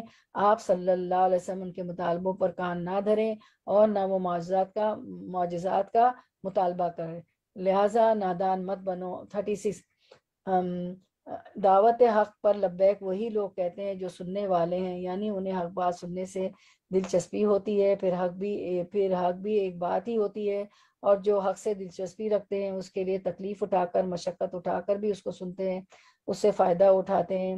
والموت یبعثہم اللہ ثم الیہ یرجعون، رہے مردے، یہاں مردے ان لوگوں کو کہا گیا ہے جن کے ضمیر مردہ ہو چکے ہیں، جن کی عقل سمجھ ختم ہو چکی ہو، تو انہیں اللہ بس قبروں ہی سے اٹھائے گا اور پھر وہ اس عدالت میں پیش ہونے کے لیے واپس لائے جائیں گے، یعنی قیامت کے دن ان کا حساب ہوگا، اور ویسے بھی جو مردے قبروں میں ہیں ان سب کو اٹھایا جائے گا۔ 37، یہ لوگ کہتے ہیں کہ اس نبی پر اس کے رب کی طرف سے کوئی نشانی کیوں نہیں اتری؟ کہو اللہ نشانی اتارنے کی پوری قدرت رکھتا ہے، مگر ان میں سے اکثر لوگ نادانی میں مبتلا ہیں۔ 38، زمین میں چلنے والے کسی جانور اور ہوا میں پروں سے اڑنے والے کسی پرندے کو دیکھ لو، یہ سب تمہاری طرح کی انواع ہے۔ پھر غور و فکر کی دعوت دی جا رہی ہے توحید کا سبق دینے کے لیے، تو آیت کونی میں غور و فکر کرنا چاہیے۔ آیت کونی کیا ہے کہ جو ہے کائنات میں غور و فکر کرنا، اور آیت شرعی جو ہے اللہ کی کتاب میں، ہم نے ان کی تقدیر کے نوشتے میں کوئی کسر نہیں چھوڑی۔ پھر یہ سب اپنے رب کی طرف سمیٹے جاتے ہیں۔ 39 مگر جو لوگ ہماری نشانیوں کو جھٹلاتے ہیں وہ بہرے اور گونگے ہیں، تاریکیوں میں پڑے ہوئے ہیں۔ اللہ جسے چاہتا ہے بھٹکا دیتا ہے اور جسے چاہتا ہے سیدھی راہ پر لگا دیتا ہے۔ 40 ان سے کہیے ذرا غور کر کے بتاؤ، اگر کبھی تم اللہ کی طرف سے کوئی بڑی مصیبت آ جاتی ہے یا آخری گھڑی آ پہنچی تو کیا اس وقت تم اللہ کے سوا کسی اور کو پکارتے ہو؟ اللہ تعالیٰ کو ایک ماننے میں یہ بات بھی ہے کہ تمام طرح کی دعائیں، نظر و نیاز، سب کچھ اسی کے نام پر مانگی جائے۔ بولو اگر تم سچے ہو، اس وقت تم اللہ ہی کو پکارتے ہو، پھر اگر وہ چاہتا تو اس مصیبت کو تم پر سے ٹال دیتا۔ ایسے موقع پر تم اپنے ٹھہرائے ہوئے شریکوں کو بھول جاتے ہو۔ وَلَقَدْ أَرْسَلْنَا إِلَىٰ أُمَمٍ مِّن قَبْلِكَ تم سے پہلے بہت سی قوموں میں ہم نے رسول بھیجے اور ان قوموں کو مصائب والا آلام میں مبتلا کیا تاکہ وہ عاجزی کے ساتھ ہمارے سامنے جھک جائیں۔ بس ہماری طرف سے ان پر سختی آئی تو کیوں نہ انہوں نے عاجزی اختیار کی، مگر ان کے دل تو اور سخت ہو گئے، اور شیطان نے ان کو اطمینان دلایا کہ جو کچھ تم کر رہے ہو خوب کر رہے ہو۔ 44 پھر جب انہوں نے اس نصیحت کو جو انہیں کی گئی تھی بھلا دیا تو ہم نے ہر طرح کی خوشحالیوں کے دروازے ان کے لیے کھول دیے، یہاں تک کہ جب وہ ان بخششوں میں جو انہیں عطا کی گئی تھی خوب مگن ہو گئے تو اچانک ہم نے انہیں پکڑ لیا، اور اب حال یہ تھا کہ وہ ہر خیر سے مایوس تھے۔ اس طرح ان لوگوں کی جڑ کاٹ کر رکھ دی گئی جنہوں نے ظلم کیا، اور تعریف ہے اللہ رب العالمین کے لیے کہ اس نے ان کی جڑ کاٹ دی۔ یہاں ایک بڑی اہم بات پتہ چلتی ہے کہ اگر نافرمانیوں کے باوجود بھی اللہ کی نعمتیں وافر مقدار میں آپ کو ملتی رہیں تو یہ نعمتیں عذاب کا پیش خیمہ ہوتی ہے۔ اللہ سبحانہ تعالیٰ پکڑنا چاہتا ہے، پکڑنے سے پہلے ایک آخری مہلت دیتا ہے۔ اللہ تعالیٰ نے بندوں کی ہدایت کے لیے مختلف انتظام کے رسولوں کو بھیجا، پھر رسولوں کے جو فالوورز تھے ان کے بعد انہوں نے لوگوں کو پیغام پہنچایا، کائنات کی نشانیوں کے ذریعے لوگوں کو غور و فکر سکھایا، اپنی پہچان کرائی۔ جب لوگ ان سب چیزوں سے نہیں مانے تو اللہ تعالیٰ نے ان پر مختلف آزمائشیں بھیجی کہ شاید اس طرح اللہ کی طرف لوٹ آئیں، لیکن جب انہوں نے ان آزمائشوں سے کوئی سبق نہیں سیکھا تو اللہ نے ان کے لیے نعمتوں کے دروازے کھول دیے۔ فَلَمَّا نَسُوا مَا ذُكِرُوا بِهِ فَتَحْنَا عَلَيْهِمْ أَبْوَابَ كُلِّ شَيْءٍ دنیا کی نعمتیں ان پر خوب خوب برسنے لگی تو پھر کیا ہوا، اچانک پکڑ آ گئی۔ تو اللہ کی نعمتیں دو وجہ سے آتی ہیں، ایک جب ہم شکر گزار ہوتے ہیں، اللہ کے اطاعت گزار ہوتے ہیں تو اس وقت جو نعمت آتی ہے وہ امتحان تو ہوتی ہے لیکن بہرحال وہ اللہ کی ناراضگی کا ذریعہ نہیں ہوتی، اور دوسری نعمت جب زیادہ ہو جائے وہ اللہ کی ناراضگی کی وجہ سے، اور وہ کس وجہ سے ہوتی ہے، جب اللہ نافرمانی ہم کرتے ہیں تو اس کو پھر بھی انعام ملتا چلا جاتا ہے۔ اللہ کی طرف سے ایک ڈھیل ہوتی ہے، ایک ٹیسٹ ہوتا ہے بہت سخت قسم کا۔ پھر حدیث مبارکہ ہے، نبی صلی اللہ علیہ وسلم نے فرمایا اگر تم دیکھو اللہ کسی شخص کو اس کی نافرمانیوں کے باوجود دنیا میں وہ کچھ عطا کر رہا ہے جو وہ چاہتا ہے، یعنی گناہوں کے باوجود اسے وہ سب کچھ مل رہا ہے جو وہ چاہتا ہے، تو یہ استدراج ہے، یہ اللہ کا اس کو ڈھیل دینا ہے۔ پھر نبی صلی اللہ علیہ وسلم نے یہی آیت تلاوت فرمائی، آیت نمبر جو تھی 46 اے محمد صلی اللہ علیہ وسلم ان سے کہیے کہ کبھی تم نے یہ بھی سوچا کہ اگر اللہ تمہاری بینائی اور سماعت تم سے چھین لے اور تمہارے دلوں پر مہر کر دے تو اللہ کے سوا کون سا الہ ہے جو یہ قوتیں تمہیں واپس دلا سکتا ہے؟ تو جو ہے شکر ادا کرنے کا طریقہ یہ ہے کہ دینے والے کو پہچانا جائے، اس کی توحید کو مانا جائے۔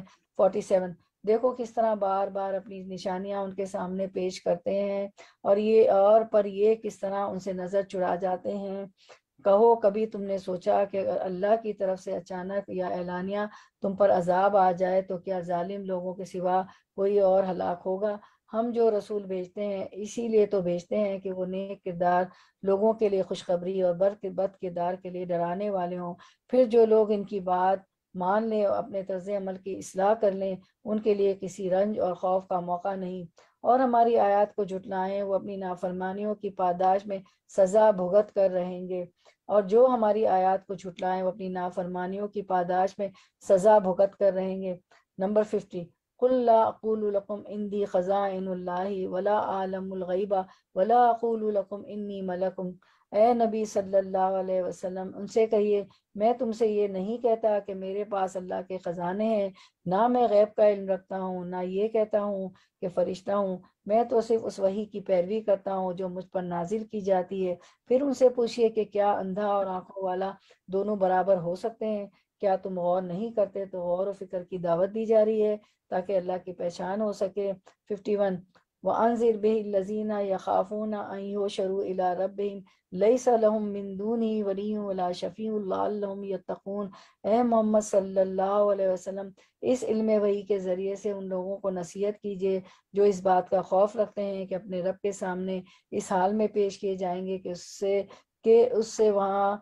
اس سے سوا وہاں کوئی نہ ہوگا جو ان کا حامی و مددگار ہو، یعنی قیامت کے دن صرف اللہ ہی کی مدد کام آئے گی، یا اس کی سفارش کرے شاید کہ اس نصیحت سے متنبع ہو کر وہ خدا ترسی کی روش اختیار کر لے۔ آیت 52 to 53 جو لوگ اپنے رب کو دن رات پکارتے ہیں اور اس کی خوشنودی کی طلب میں لگے ہوئے ہیں، انہیں اپنے سے دور نہ پھینکو۔ ان کے حساب میں سے کسی چیز کا بوجھ تم پر نہیں اور تمہارے حساب میں سے کسی چیز کا بار ان پر نہیں، بس اس پر بھی اگر تم انہیں دور پھینکو گے تو ظالموں میں شمار ہوگے۔ دراصل ہم نے اس طرح ان لوگوں میں سے بعض کو بعض کے ذریعے آزمائش میں ڈالا ہے تاکہ انہیں دیکھ کر کہیں یہ ہیں وہ لوگ جن پر ہمارے درمیان اللہ کا فضل و کرم ہوا ہے۔ ہاں، کیا اللہ اپنے شکر گزار بندوں کو ان سے زیادہ نہیں جانتا؟ 54 جب تمہارے پاس وہ لوگ آئیں جو ہماری آیات پر ایمان لاتے ہیں تو ان سے کہیے کہ تم پر سلامتی ہے، تمہارے رب نے رحم و کرم کا شیوا اپنے اوپر لازم کر لیا ہے۔ یہ اس کا رحم و کرم ہی ہے کہ اگر تم میں سے کوئی نادانی کے ساتھ کسی برائی کا ارتکاب کر بیٹھا ہو، پھر اس کے بعد توبہ کرے اور اصلاح کرے تو وہ اسے معاف کر دیتا ہے اور نرمی سے کام لیتا ہے۔ آیت نمبر 55 اس طرح اپنی نشانیاں کھول کھول کر بیان کرتے ہیں تاکہ مجرموں کی راہ بالکل نمایاں ہو جائے۔ آیت 56 قل انی نہیت ان اعبد الذین تدعون من دون اللہ قل لا تتبعوا اہواءکم قد دللت اذا ما وانا من المہتدین۔ اے محمد صلی اللہ علیہ وسلم، قد دللت اذا وما انا من المہتدین، اے محمد صلی اللہ علیہ وسلم ان سے کہیے کہ تم لوگ اللہ کے سوا جن دوسروں کو پکارتے ہو ان کی بندگی کرنے سے مجھے منع کیا گیا ہے۔ کہیے میں تمہاری خواہشات کی پیروی نہیں کروں گا، اگر میں نے ایسا کیا تو گمراہ ہو گیا، راہ راست پانے والوں میں سے نہ رہوں گا۔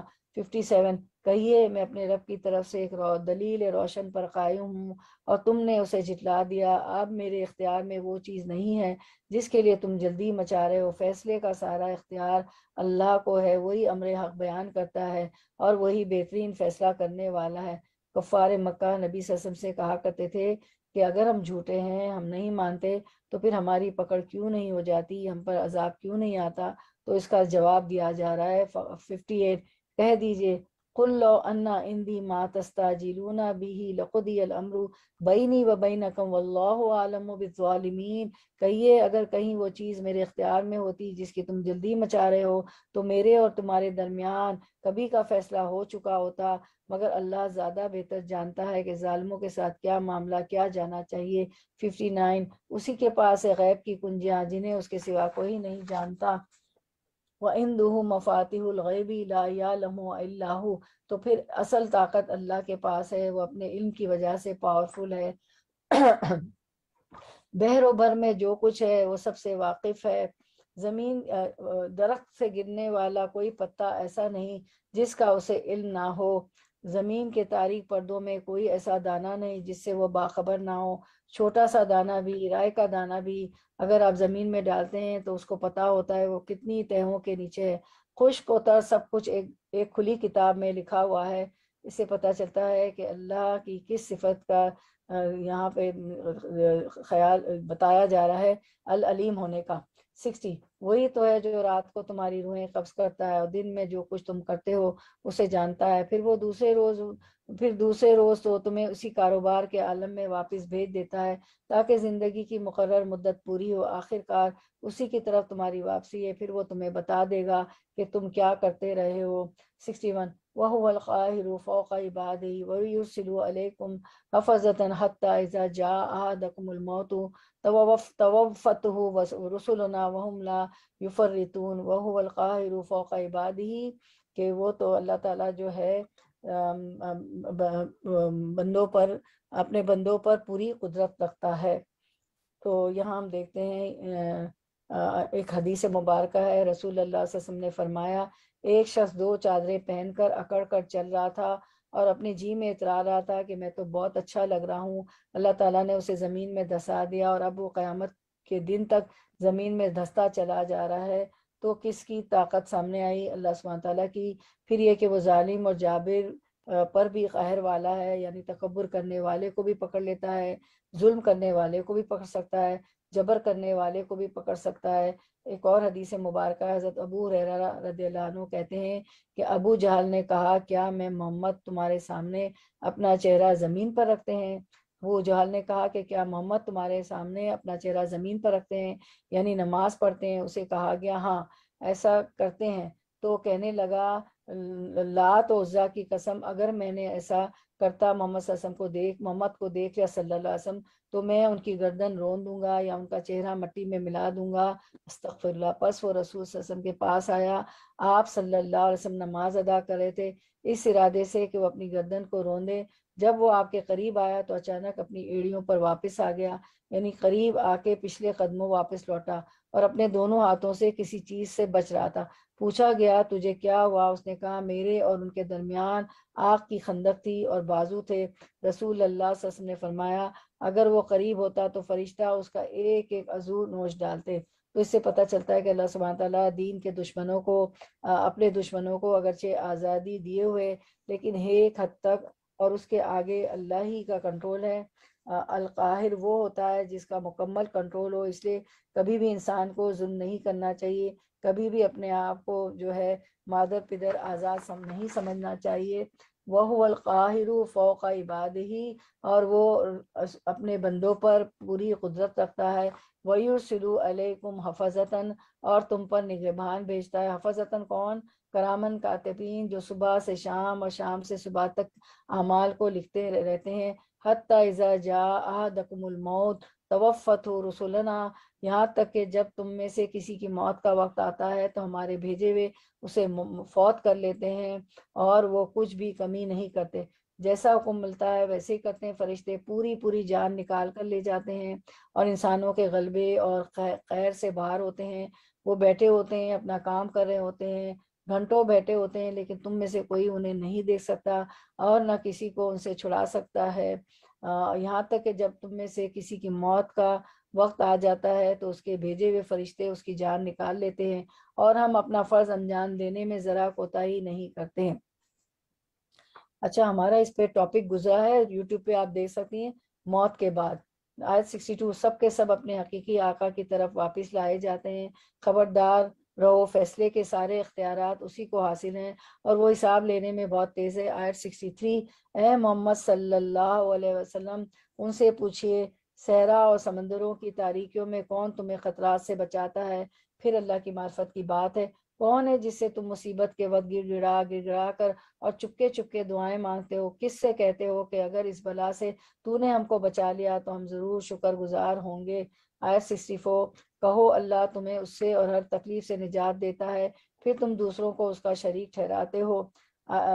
ثم انتم تشرکون، آیت 65 کہو وہ اس پر قادر ہے کہ تم پر کوئی عذاب اوپر سے نازل کر دے، یعنی کوئی پتھر برسے جیسے ابرہہ پر نازل ہوا تھا، ابرہہ ہاتھیوں کا لشکر لے کے آیا تھا تو اس پہ پتھر برسائے گئے تھے، یا پھر کوئی طوفان آ جائے جیسے خون اور ٹڈیاں برسی تھی فرعونیوں پر، مینڈک بھی برسے تھے، یا کبھی بجلیاں گری، یا تمہارے قدموں کے نیچے سے مراد جیسے زلزلہ وغیرہ آ جائے یا زمین پھٹ جائے، یا تمہیں گروہوں میں تقسیم کر کے ایک گروہ کو دوسرے گروہ کی طاقت کا مزہ چکھایا جائے، یعنی آپس میں لڑ پڑیں، یعنی گھروں کے اندر لڑائیاں، اداروں کے اندر، شہروں کے اندر، ملکوں کے اندر، قوموں کے اندر، کہ کہیں دنیا میں چین اور امن نام کی کوئی چیز نہ ہو، یہ بھی اللہ کے عذاب ہی کی قسم ہے۔ ہم کس طرح بار بار مختلف طریقوں سے اپنی نشانیاں ان کے سامنے پیش کر رہے ہیں، شاید کہ یہ حقیقت کو سمجھ لیں۔ 66 تمہاری قوم اس کا انکار کر رہی ہے حالانکہ وہ حقیقت ہے، ان سے کہیے کہ میں تم پر حوالے دار نہیں بنایا گیا ہوں۔ آیت 67 ہر خبر کے ظہور میں آنے کا ایک وقت مقرر ہے، ان قریب تم کو خود معلوم ہو جائے گا۔ بار بار اس بات کا مطالبہ کرتے تھے کہ تم عذاب لے آؤ یا پھر آخرت آ جائے یا پھر قیامت کا دن آ جائے۔ اس میں بتایا گیا ہے کہ ہر چیز کا ایک وقت مقرر ہے، جو عذاب یا جو کچھ بھی آتا ہے، جو کچھ بھی آنا ہوگا وہ آ کر رہے گا، اللہ کی کوئی بات بھی جھوٹی نہیں ہے، اللہ کی کوئی بات بھی جھوٹی نہیں ہے۔ اس کے بعد ہم دیکھتے ہیں آیت نمبر 68، اے محمد صلی اللہ علیہ وسلم جب آپ دیکھیں کہ لوگ ہماری آیات پر نکتہ چینیاں کر رہے ہیں تو ان کے پاس سے ہٹ جائیں، یہاں تک کہ وہ اس گفتگو کو چھوڑ کر دوسری باتوں میں لگ جائیں۔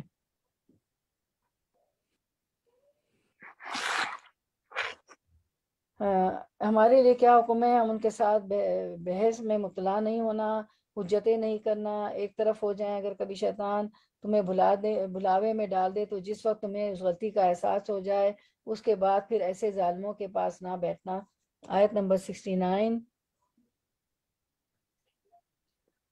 ان کے حساب میں سے کسی چیز کی ذمہ داری پرہیزگار لوگوں پر نہیں، البتہ نصیحت کرنا ان کا فرض ہے، شاید کہ وہ غلط روی سے بچ جائیں۔ آیت 70، چھوڑ دو ان لوگوں کو جنہوں نے اپنے دین کو کھیل اور تماشا بنا رکھا ہے، وَذَرِ الَّذِينَ اتَّخَذُوا دِينَهُمْ لَعِبًا وَلَهْوًا۔ اس کا کیوں حکم دیا جا رہا ہے؟ اس لیے کہ جب انسان ایسے لوگوں کے بیچ میں ہوتا ہے تو بار بار دین کے خلاف باتیں سننے سے انسان کا ایمان کمزور ہونے لگتا ہے، اور دین کے بارے میں سے وسوسے اور شبہات آنے لگتے ہیں۔ ایسے لوگ اس طرح کیوں کرتے ہیں؟ تاکہ انہیں دین پر عمل نہ کرنا پڑے۔ انسان کی ایک بہت بڑی فطرت ہوتی میری بہنوں کہ جس چیز کو وہ خود نہیں لینا چاہتا، خود اپنانا نہیں چاہتا، اس کے اندر نقص نکالنا شروع کر دیتا ہے۔ اس کی کیا وجہ ہوتی ہے کہ انسان عمل کرنا نہیں چاہتا؟ کیونکہ وہ دنیا کی زندگی کی محبت میں مبتلا ہوتا ہے، وغرتہم الحیات الدنیا، اور جنہیں دنیا کی زندگی فریب میں مبتلا کیے ہوئے۔ لیکن کیا ایسے لوگوں کو چھوڑ دینا چاہیے کہ وہ صرف حجت بازیاں کرتے پھریں، بحث مباحثہ کرتے پھریں؟ نہیں، چھوڑنا تو نہیں۔ فرمایا کہ جس وقت وہ بحثیں کریں تو ہٹ جائیں، ٹھیک ہو جائیں تو پھر آ جائیں، اور جب موقع ملے تو اپنا کام کریں۔ وذکر بہی، اور اس قرآن کے ذریعے نصیحت کر کے یہ اچھی بات بتا کر تنبیہ کرتے رہے کہ کہیں کوئی شخص اپنے کیے ہوئے کرتوتوں کے وبال میں گرفتار نہ ہو جائے، کہیں ان لوگوں کو کی پکڑ نہ ہو جائے۔ حقیقت یہ ہے کہ مومن ہر حال میں خیرخواہ ہوتا ہے، دوسروں کو غلط کام کرتے دیکھ کر کھلی چھٹی نہیں دیتا کہ تم جو چاہو کرو، اور گرفتار بھی اسی حال میں ہو کہ اللہ سے بچانے والا کوئی حامی و مددگار اور کوئی سفارشی ان کے لیے نہ ہو۔ اگر وہ ہر ممکن چیز فدیے میں دے کر چھوٹنا چاہیں تو وہ بھی اسے قبول نہ کی جائے، کیونکہ ایسے لوگ خود اپنی کمائی کے نتیجے میں پکڑے جائیں گے۔ ان کو اپنے انکار حق کے معاوضے میں کھولتا ہوا پانی پینے ملے گا۔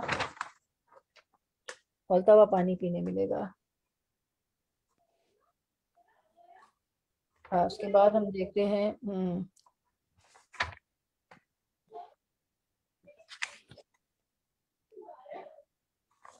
اچھا، اب آیت نمبر ہماری کون سی ہے؟ ان کو کھولتا ہوا پانی پینے کو ملے گا۔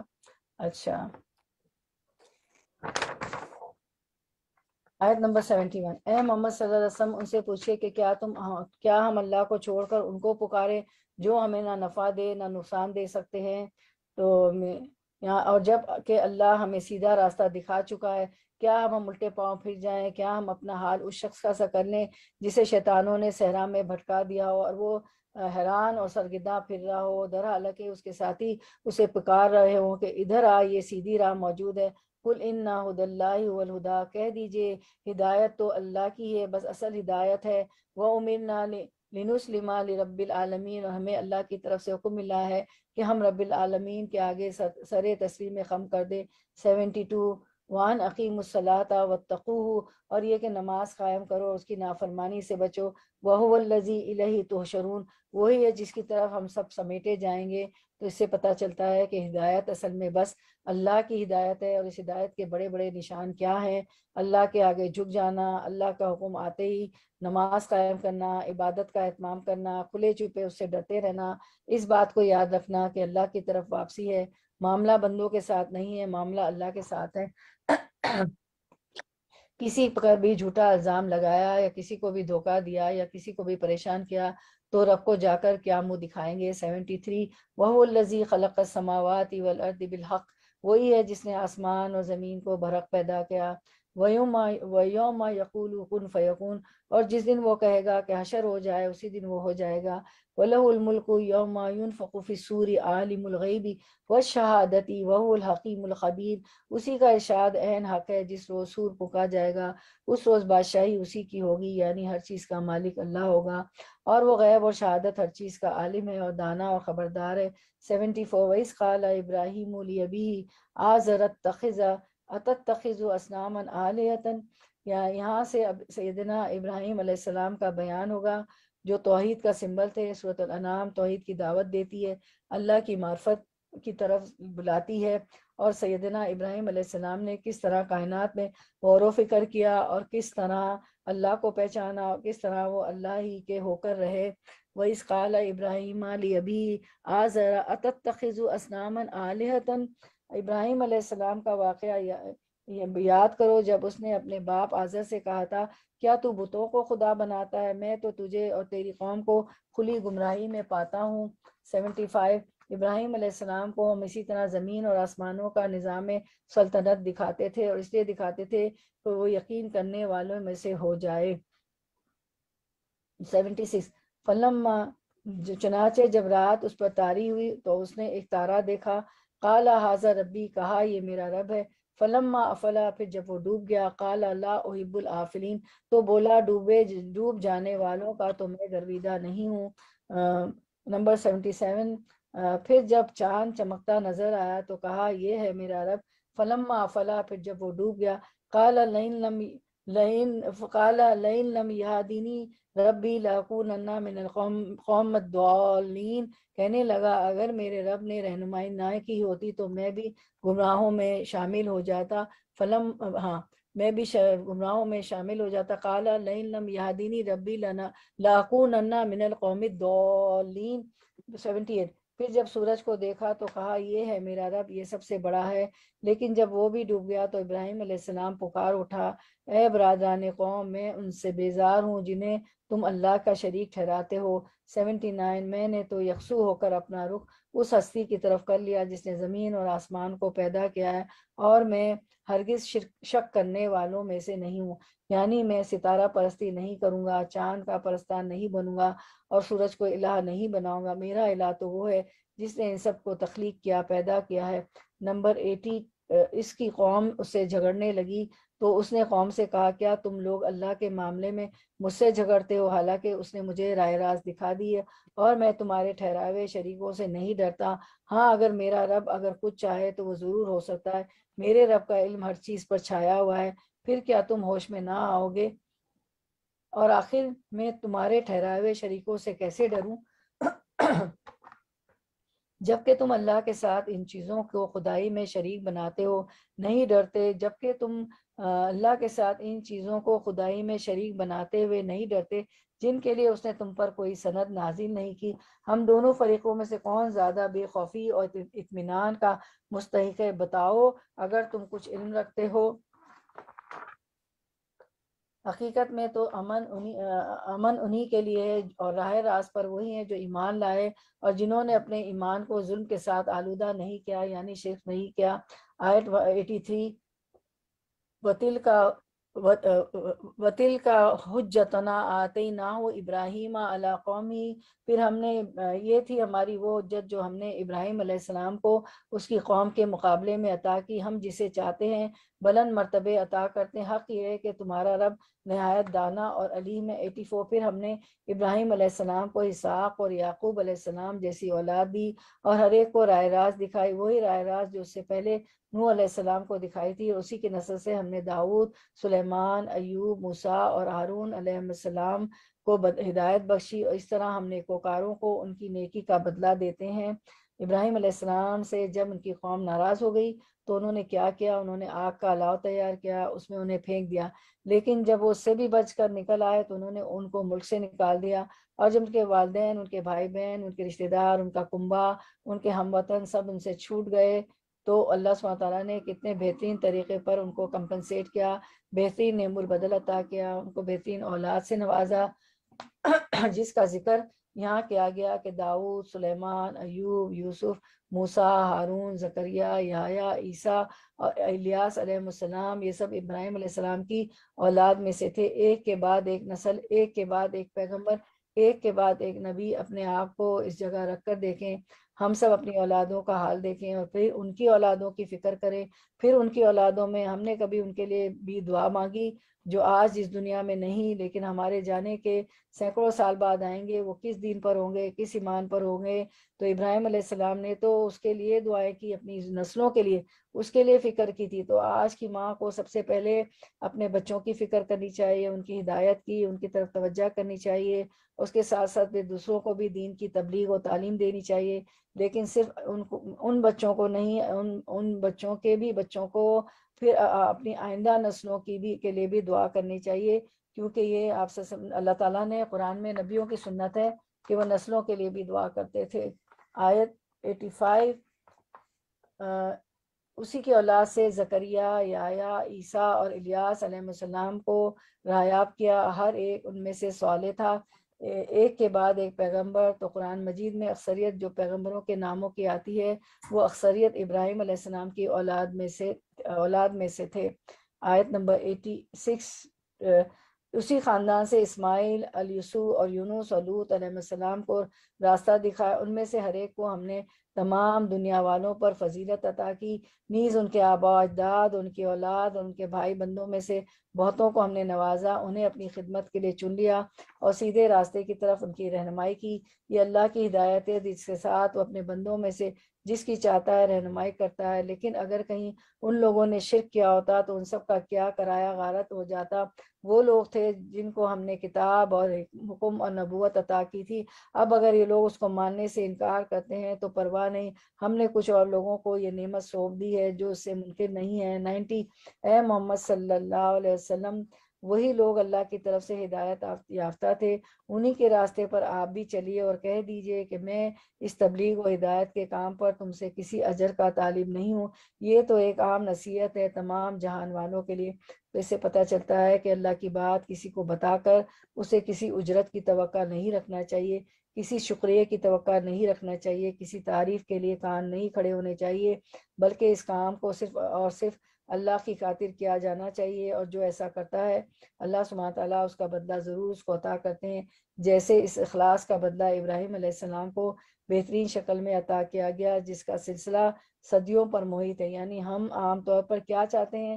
فوری انسٹنٹ ریوارڈ، اور یہاں اللہ تعالیٰ صدیوں پر محیط ریوارڈ دے رہے ہیں، ایک کے بعد ایک پیغمبر بھیج رہے ہیں۔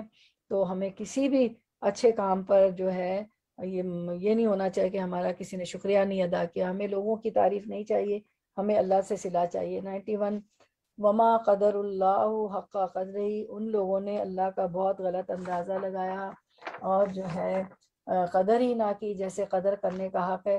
جب کہا کہ اللہ نے کسی بشر پر کچھ نازل نہیں کیا، اتنے پیغمبر بھیجنے کے بعد بھی یہ بات کہی جا رہی، ان سے پوچھو کہ وہ کتاب جسے موسیٰ علیہ السلام لائے، جو تمام انسانوں کے لیے روشنی اور ہدایت تھی، جسے تم پارا پارا کر کے رکھتے ہو، کچھ دکھاتے ہو اور بہت کچھ چھپاتے ہو، اور جس کے ذریعے تمہیں وہ علم دیا گیا جو تمہیں حاصل نہ تھا اور نہ تمہارے باپ دادا کو، آخر اس کا نازل کرنے والا کون تھا؟ بس اتنا کہہ دیجئے کہ اللہ، پھر انہیں اپنی دلیل بازیوں سے کھیلنے کے لیے چھوڑ دیجئے۔ 92 اسی کتاب کی طرح یہ کتاب ہے جسے ہم نے نازل کیا، یعنی یہ قرآن مجید وہذا کتاب انزلناہ مبارکن، بہت بابرکت کتاب ہے، جو اسے پڑھے گا، جو اسے سمجھے گا، جو اس پر عمل کرے گا، جو اس کے مطابق پیغام کو آگے پہنچائے گا، اس کی زندگی برکتوں سے مالا مال ہو جائے گی۔ یہ اللہ کا وعدہ ہے اور اللہ اپنے وعدے کے خلاف ورزی نہیں کرتا۔ مصدق الذی بین یدیہ، یہ تصدیق کرنے والی ہے اس چیز کی جو اس سے پہلے آئی تھی، یعنی پہلی کتابوں کی، اور اس لیے نازل کی گئی ہے کہ اس کے ذریعے سے کہ تم بستیوں کے اس مرکز یعنی مکہ اور اس کے اطراف میں رہنے والوں کو متنبع کرو، جو لوگ آخرت کو مانتے ہیں وہ اس کتاب پر ایمان لاتے ہیں۔ تو جو آخرت پر ایمان رکھتا ہے، جس کو پتہ ہے میرا امتحان ہونے والا ہے، وہ اس کتاب کو ضرور کھولے گا، ضرور پڑھے گا، ضرور سمجھے گا اور مستقل طور پر سمجھتا رہے گا۔ اور ان کا حال یہ ہے کہ اپنی نمازوں کی پابندی کرتے ہیں، آخرت پر ایمان لانے والے ہی نماز کی فکر کرتے ہیں۔ 93 اور اس شخص سے بڑا ظالم اور کون ہوگا جو اللہ پر جھوٹا بہتان گھڑے یا یہ کہے کہ مجھ پر وحی آئی حالانکہ اس پر کوئی وحی نہ آئی ہو، جو اللہ کی نازل کردہ چیز کے بارے میں کہے کہ میں ایسی چیز نازل کر کے دکھاؤں گا، یعنی قرآن کا مقابلہ۔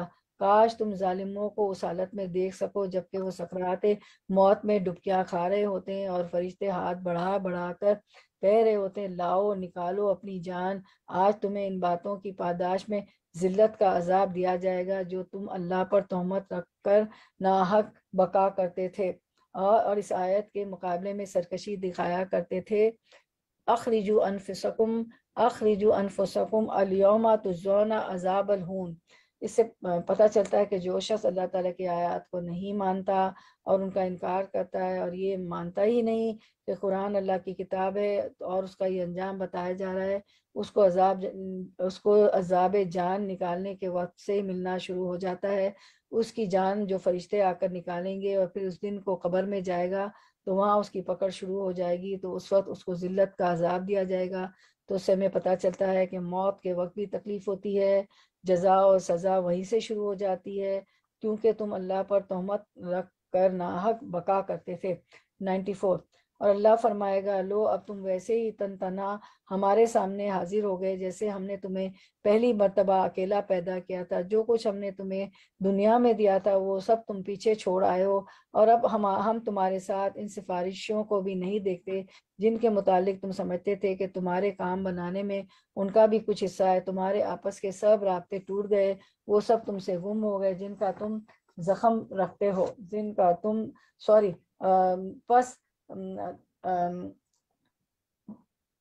ہم دیکھتا ان کا بھی کچھ حصہ ہے، تمہارے آپس کے سب رابطے ٹوٹ گئے اور وہ سب تم سے گم ہو گئے جن کا تم زوم رکھتے ہو۔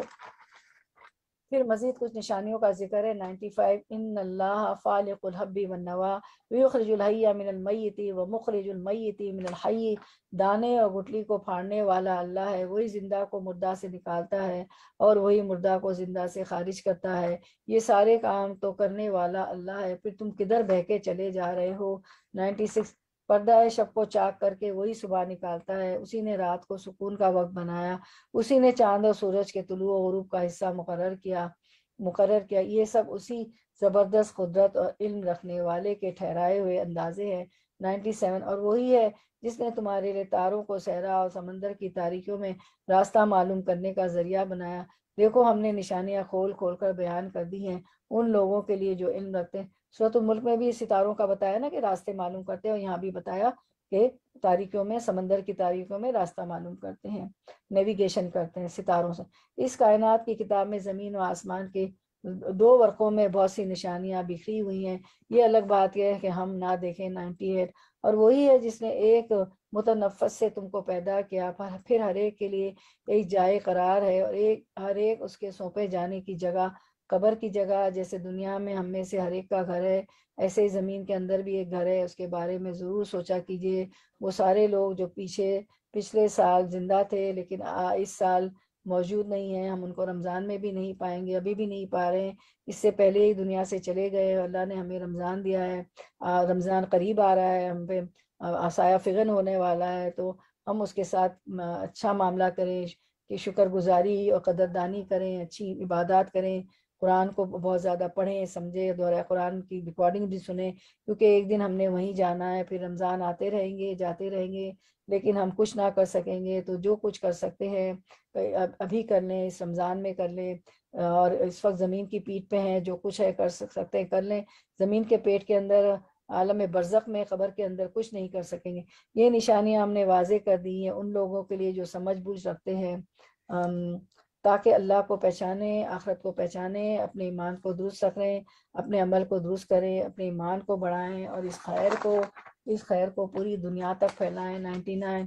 اور وہی ہے جس نے آسمان سے پانی برسایا، ایک کے بعد ایک نشانی دیکھے آتی چلی جا رہی ہے، غور و فکر کے لیے، معرفت الہی کے لیے، پھر اس کے ذریعے سے ہر طرح کی نباتات اگائی، پھر اس سے ہرے ہرے کھیت اور درخت پیدا کیے، پھر ان سے تہ بتہ چڑھے ہوئے دانے نکالے، اور کھجور کے شگوفوں سے پھلوں کے گچھے پیدا کیے جو بوجھ کے مارے جھکے پڑے ہیں، اور انگور اور زیتون اور انار کے باغ لگائے جن کے پھل ایک دوسرے سے ملتے جلتے بھی ہیں، اور پھر ہر ایک کی خصوصیات جدا جدا بھی ہیں۔ یہ درخت جب پھلتے ہیں تو ان میں پھل آنے اور پھر ان کے پکنے کی کیفیت ذرا غور سے دیکھو، اور ہم تم اور ہم تم جو ہیں اس چھوٹے ہم دیکھتے ہیں کہ پھر اللہ تعالیٰ آگے فرماتے ہیں ان چیزوں میں نشانیاں ہیں ان لوگوں کے لیے جو ایمان لاتے ہیں۔ آیت نمبر 100، اس پر بھی لوگوں نے بتوں کو اللہ کا شریک ٹھہرایا، حالانکہ ان کا بھی خالق ہے، اور بے جانے بوجھے اس کے لیے بیٹے اور بیٹیاں تصنیف کر دی، حالانکہ وہ پاک اور بالاتر ہے ان باتوں سے جو یہ لوگ کہتے ہیں۔ وہ تو آسمانوں اور زمین کا موجد ہے، اس کا کوئی بھی بیٹا کیسے ہو سکتا ہے جبکہ کوئی اس کے شریک زندگی ہی نہیں ہے۔ وہ تو لم یلد ولم یولد، اس نے ہر چیز کو پیدا کیا ہے اور وہ ہر چیز کا علم رکھتا ہے۔ یہ ہے اللہ تمہارا رب، کوئی خدا اس کے سوا نہیں، ہر چیز کا خالق، لہٰذا تم اسی کی بندگی کرو، وہ ہر چیز کا کفیل ہے۔ 103 لا تدرکہ الابصار وہو یدرک الابصار، مجھے آیت بہت پسند ہے۔ نگاہیں اس کو نہیں پا سکتی اور وہ نگاہوں کو پا لیتا ہے، وہ نہایت باریک بین اور باخبر ہے۔ یہاں ابصار کی بات ہوئی ہے اور اس کے ساتھ لطیف الخبیر کی بھی بات ہوئی ہے کہ باریک سے باریک چیزیں بھی وہ دیکھ لیتا ہے۔ 104 قد جاءکم بصائر من ربکم، دیکھو تمہارے پاس تمہارے رب کی طرف سے بصیرت کی روشنیاں آ گئی ہیں، یعنی کھلی کھلی نشانیاں آ گئی ہیں، غور و فکر کی دعوت آ گئی ہے۔ اب جو بینائی سے کام لے گا اپنا ہی بھلا کرے گا، اور جو اندھا بنے گا خود نقصان اٹھائے گا، میں تم پر کوئی پاسبان نہیں ہوں۔ 105 اس طرح ہم اپنی آیات کو بار بار مختلف طریقوں سے بیان کرتے ہیں، اور اس لیے بیان کرتے ہیں کہ یہ لوگ کہیں تم کسی سے پڑھ کر آئے ہو، اور جو لوگ علم رکھتے ہیں ان پر ہم حقیقت کو روشن کر دیں گے۔ اے محمد صلی اللہ علیہ وسلم، اے محمد صلی اللہ علیہ وسلم، اس وحی کی پیروی کیے جائے جو آپ پر آپ کے رب کی طرف سے نازل ہوئی ہے، کیونکہ اس ایک رب کے سوا کوئی اور الہ نہیں، اور ان مشرکین کے پیچھے نہ پڑو۔ 107 اگر اللہ کی مشیت ہوتی تو خود ایسا بندوبست کر سکتا تھا، یہ لوگ شرک نہ کرتے، تم کو ہم نے ان پر پاسبان مقرر نہیں کیا ہے، اور نہ تم ان پر حوالے دار ہو، یعنی آپ سسم کا کام صرف تبلیغ کرنا ہے، بات پہنچانا ہے، ذمہ دار یہ خود ہیں اپنے کفر کے، شرک کے، ناشکری کے۔ وما علیک الا البلاغ۔ 108 اور اے ایمان لانے والو، یہ لوگ اللہ کے سوا جن کو پکارتے ہیں انہیں گالیاں نہ دو، یعنی ان بتوں کو گالیاں مت دو۔ کیوں؟ اس لیے کہ اگر تم ان کے بتوں کو گالیاں دو گے تو وہ جواب میں اللہ سبحانہ تعالیٰ کو گالیاں دیں گے، اور اس طرح ہم سبب بنیں گے، وجہ بنیں گے، ذریعہ بنیں گے اللہ سبحانہ تعالیٰ کو برا بھلا کہنے کا۔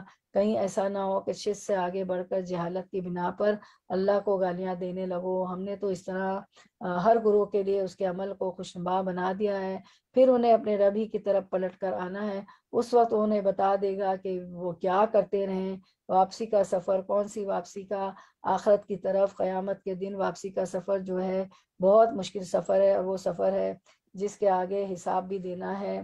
109 واقسموا باللہ، یہ لوگ کڑی کڑی قسمیں کھا کر کہتے ہیں کہ اگر کوئی نشانی ہمارے سامنے آ جائے تو ہم اس پر ایمان لے آئیں گے۔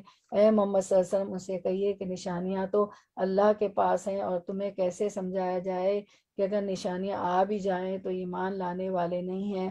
1010 ہم اسی طرح ان لوگوں کے دلوں اور نگاہوں کو پھیر رہے ہیں جس طرح یہ پہلی بار اس پر ایمان نہیں لائے تھے، ہم انہیں ان کی سرکشی میں بھٹکنے کے لیے چھوڑ دیتے ہیں۔ تو اس سے پتہ چلتا ہے کہ جو شخص ہدایت آنے کے بعد اس کو جان بوجھ کر ٹھکرا دے اور ایمان نہیں لائے، پھر اللہ تعالیٰ اس کا دل ٹیڑھا کر دیتے ہیں اور پھر اس کو ہدایت نصیب نہیں ہوتی۔ اللہ تعالیٰ ہمیں اس سے محفوظ رکھے۔ تو ہم جو ہے دلوں کے ٹیڑھے نہ ہونے کی دعا کر لیتے ہیں۔ ربنا لا تزغ قلوبنا بعد اذ ہدیتنا وہب لنا من لدنک رحمہ، اے ہمارے رب جب تو نے ہمیں ہدایت دے دی ہے تو ہمارے دلوں کو ٹیڑھا نہ کر، اور ہمیں اپنی طرف سے رحمت عطا کر، بے شک تو بہت زیادہ عطا کرنے والا ہے۔ آمین یا رب العالمین۔ اللہ تعالیٰ بس ہماری دعا قبول کر لے، ہمیں جنت الفردوس میں جگہ دے، اور جو کچھ ہم پڑھتے سنتے ہیں اس پہ عمل پیرا کر دے، عمل کرنے والا بنا دے، آگ کے عذاب سے بچائے، اور روضہ رسول کی زیارت نصیب کرے، بار بار حج عمرے کی سعادت اللہ تعالیٰ نصیب کرے، اور جو کچھ پریشانیاں ہیں، مشکلات ہیں، بیماریاں ہیں، روزی کی تنگی ہے، جو کچھ ہے اللہ تعالیٰ جو اس میں آسانیاں پیدا کرے، جو سفر پہ جا رہے ہوتے ہیں اللہ تعالیٰ ان کو سفر خیریت کا کر دے۔ ان کی واپسی بھی خیریت کی کر دے، بے اولاد کو اولاد دے دے اللہ تعالیٰ، بے روزگار کو روزی دے دے، جتنی مشکلات ہیں آسان کر دے، صحت تندرستی ہم سب کو عطا فرمائے، اور اللہ تعالیٰ ہمیں توفیق نہ چھینے نیکیوں کی۔ اچھا، 2 اسکرین جو ہے، سوری وہ رہ گئے تھے، وہ بہت علمی باتیں اس میں، ظاہر ہے ہم علمی حاصل کر رہے، تو وہ اس کو کوشش کرتے ہیں کہ دکھا دیں آپ کو۔ رسول اللہ صلی اللہ علیہ وسلم نے فرمایا، رسول اللہ صلی اللہ علیہ وسلم نے فرمایا، جس نے علم کو علماء پر فخر کرنے اور بیوقوفوں سے بحث و تکرار کرنے اور لوگوں کو اپنی جانب متوجہ کرنے کے لیے سیکھا، اللہ اسے جہنم میں داخل کر دے گا۔ تو کبھی بھی علم آپ سیکھ رہی ہو اس پہ فخر نہ کریں، کہیں بیٹھی ہو تو ہوتا ہے نا بیوقوفوں سے لوگ بحث و تکرار شروع کر دیتے ہیں تاکہ لوگ آپ متوجہ ہوں، تو اللہ تعالیٰ اسے جہنم میں داخل کر دے گا، اللہ ہمیں بچائے اس سے۔ اس کے بعد نواز بن سمان سے روایت ہے کہ نبی صلی اللہ علیہ وسلم نے فرمایا کہ قرآن کے ذریعے جھگڑا نہ کرو، نہ اللہ کی کتاب سے بعض کو بعض کے ذریعے جھٹلاؤ۔ مومن قرآن کے ساتھ جھگڑا کرے گا تو مغلوب ہو جائے گا، اور منافق قرآن کے ساتھ جھگڑا کرے گا تو غالب ہو جائے گا۔ ربنا لا تزغ قلوبنا بعد إذ هديتنا وهب لنا من لدنك رحمة إنك أنت الوهاب۔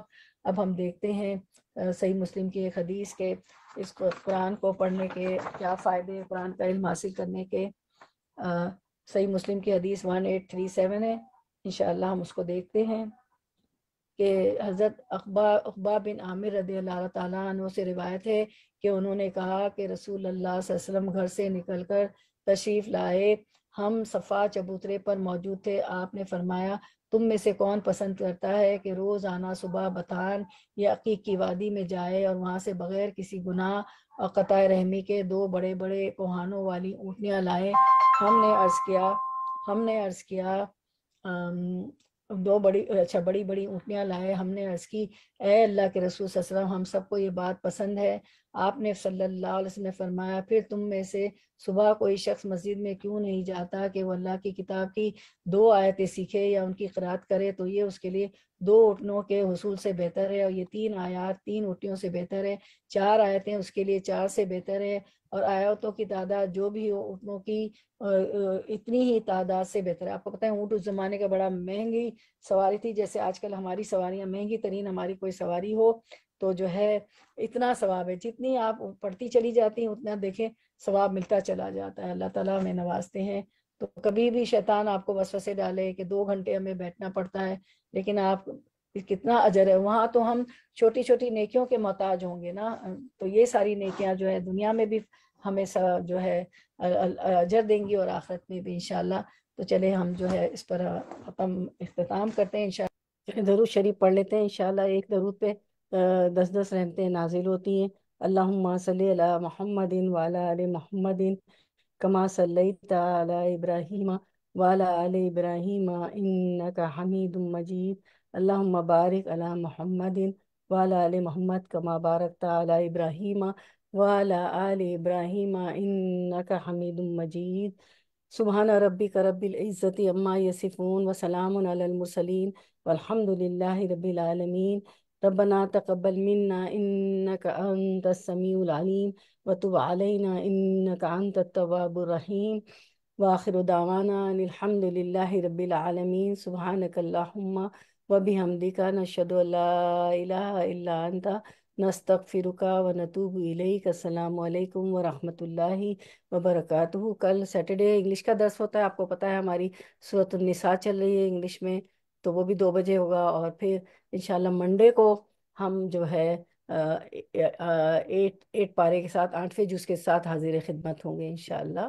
آپ کے ماشاءاللہ 7 پارے ہو گئے الحمدللہ۔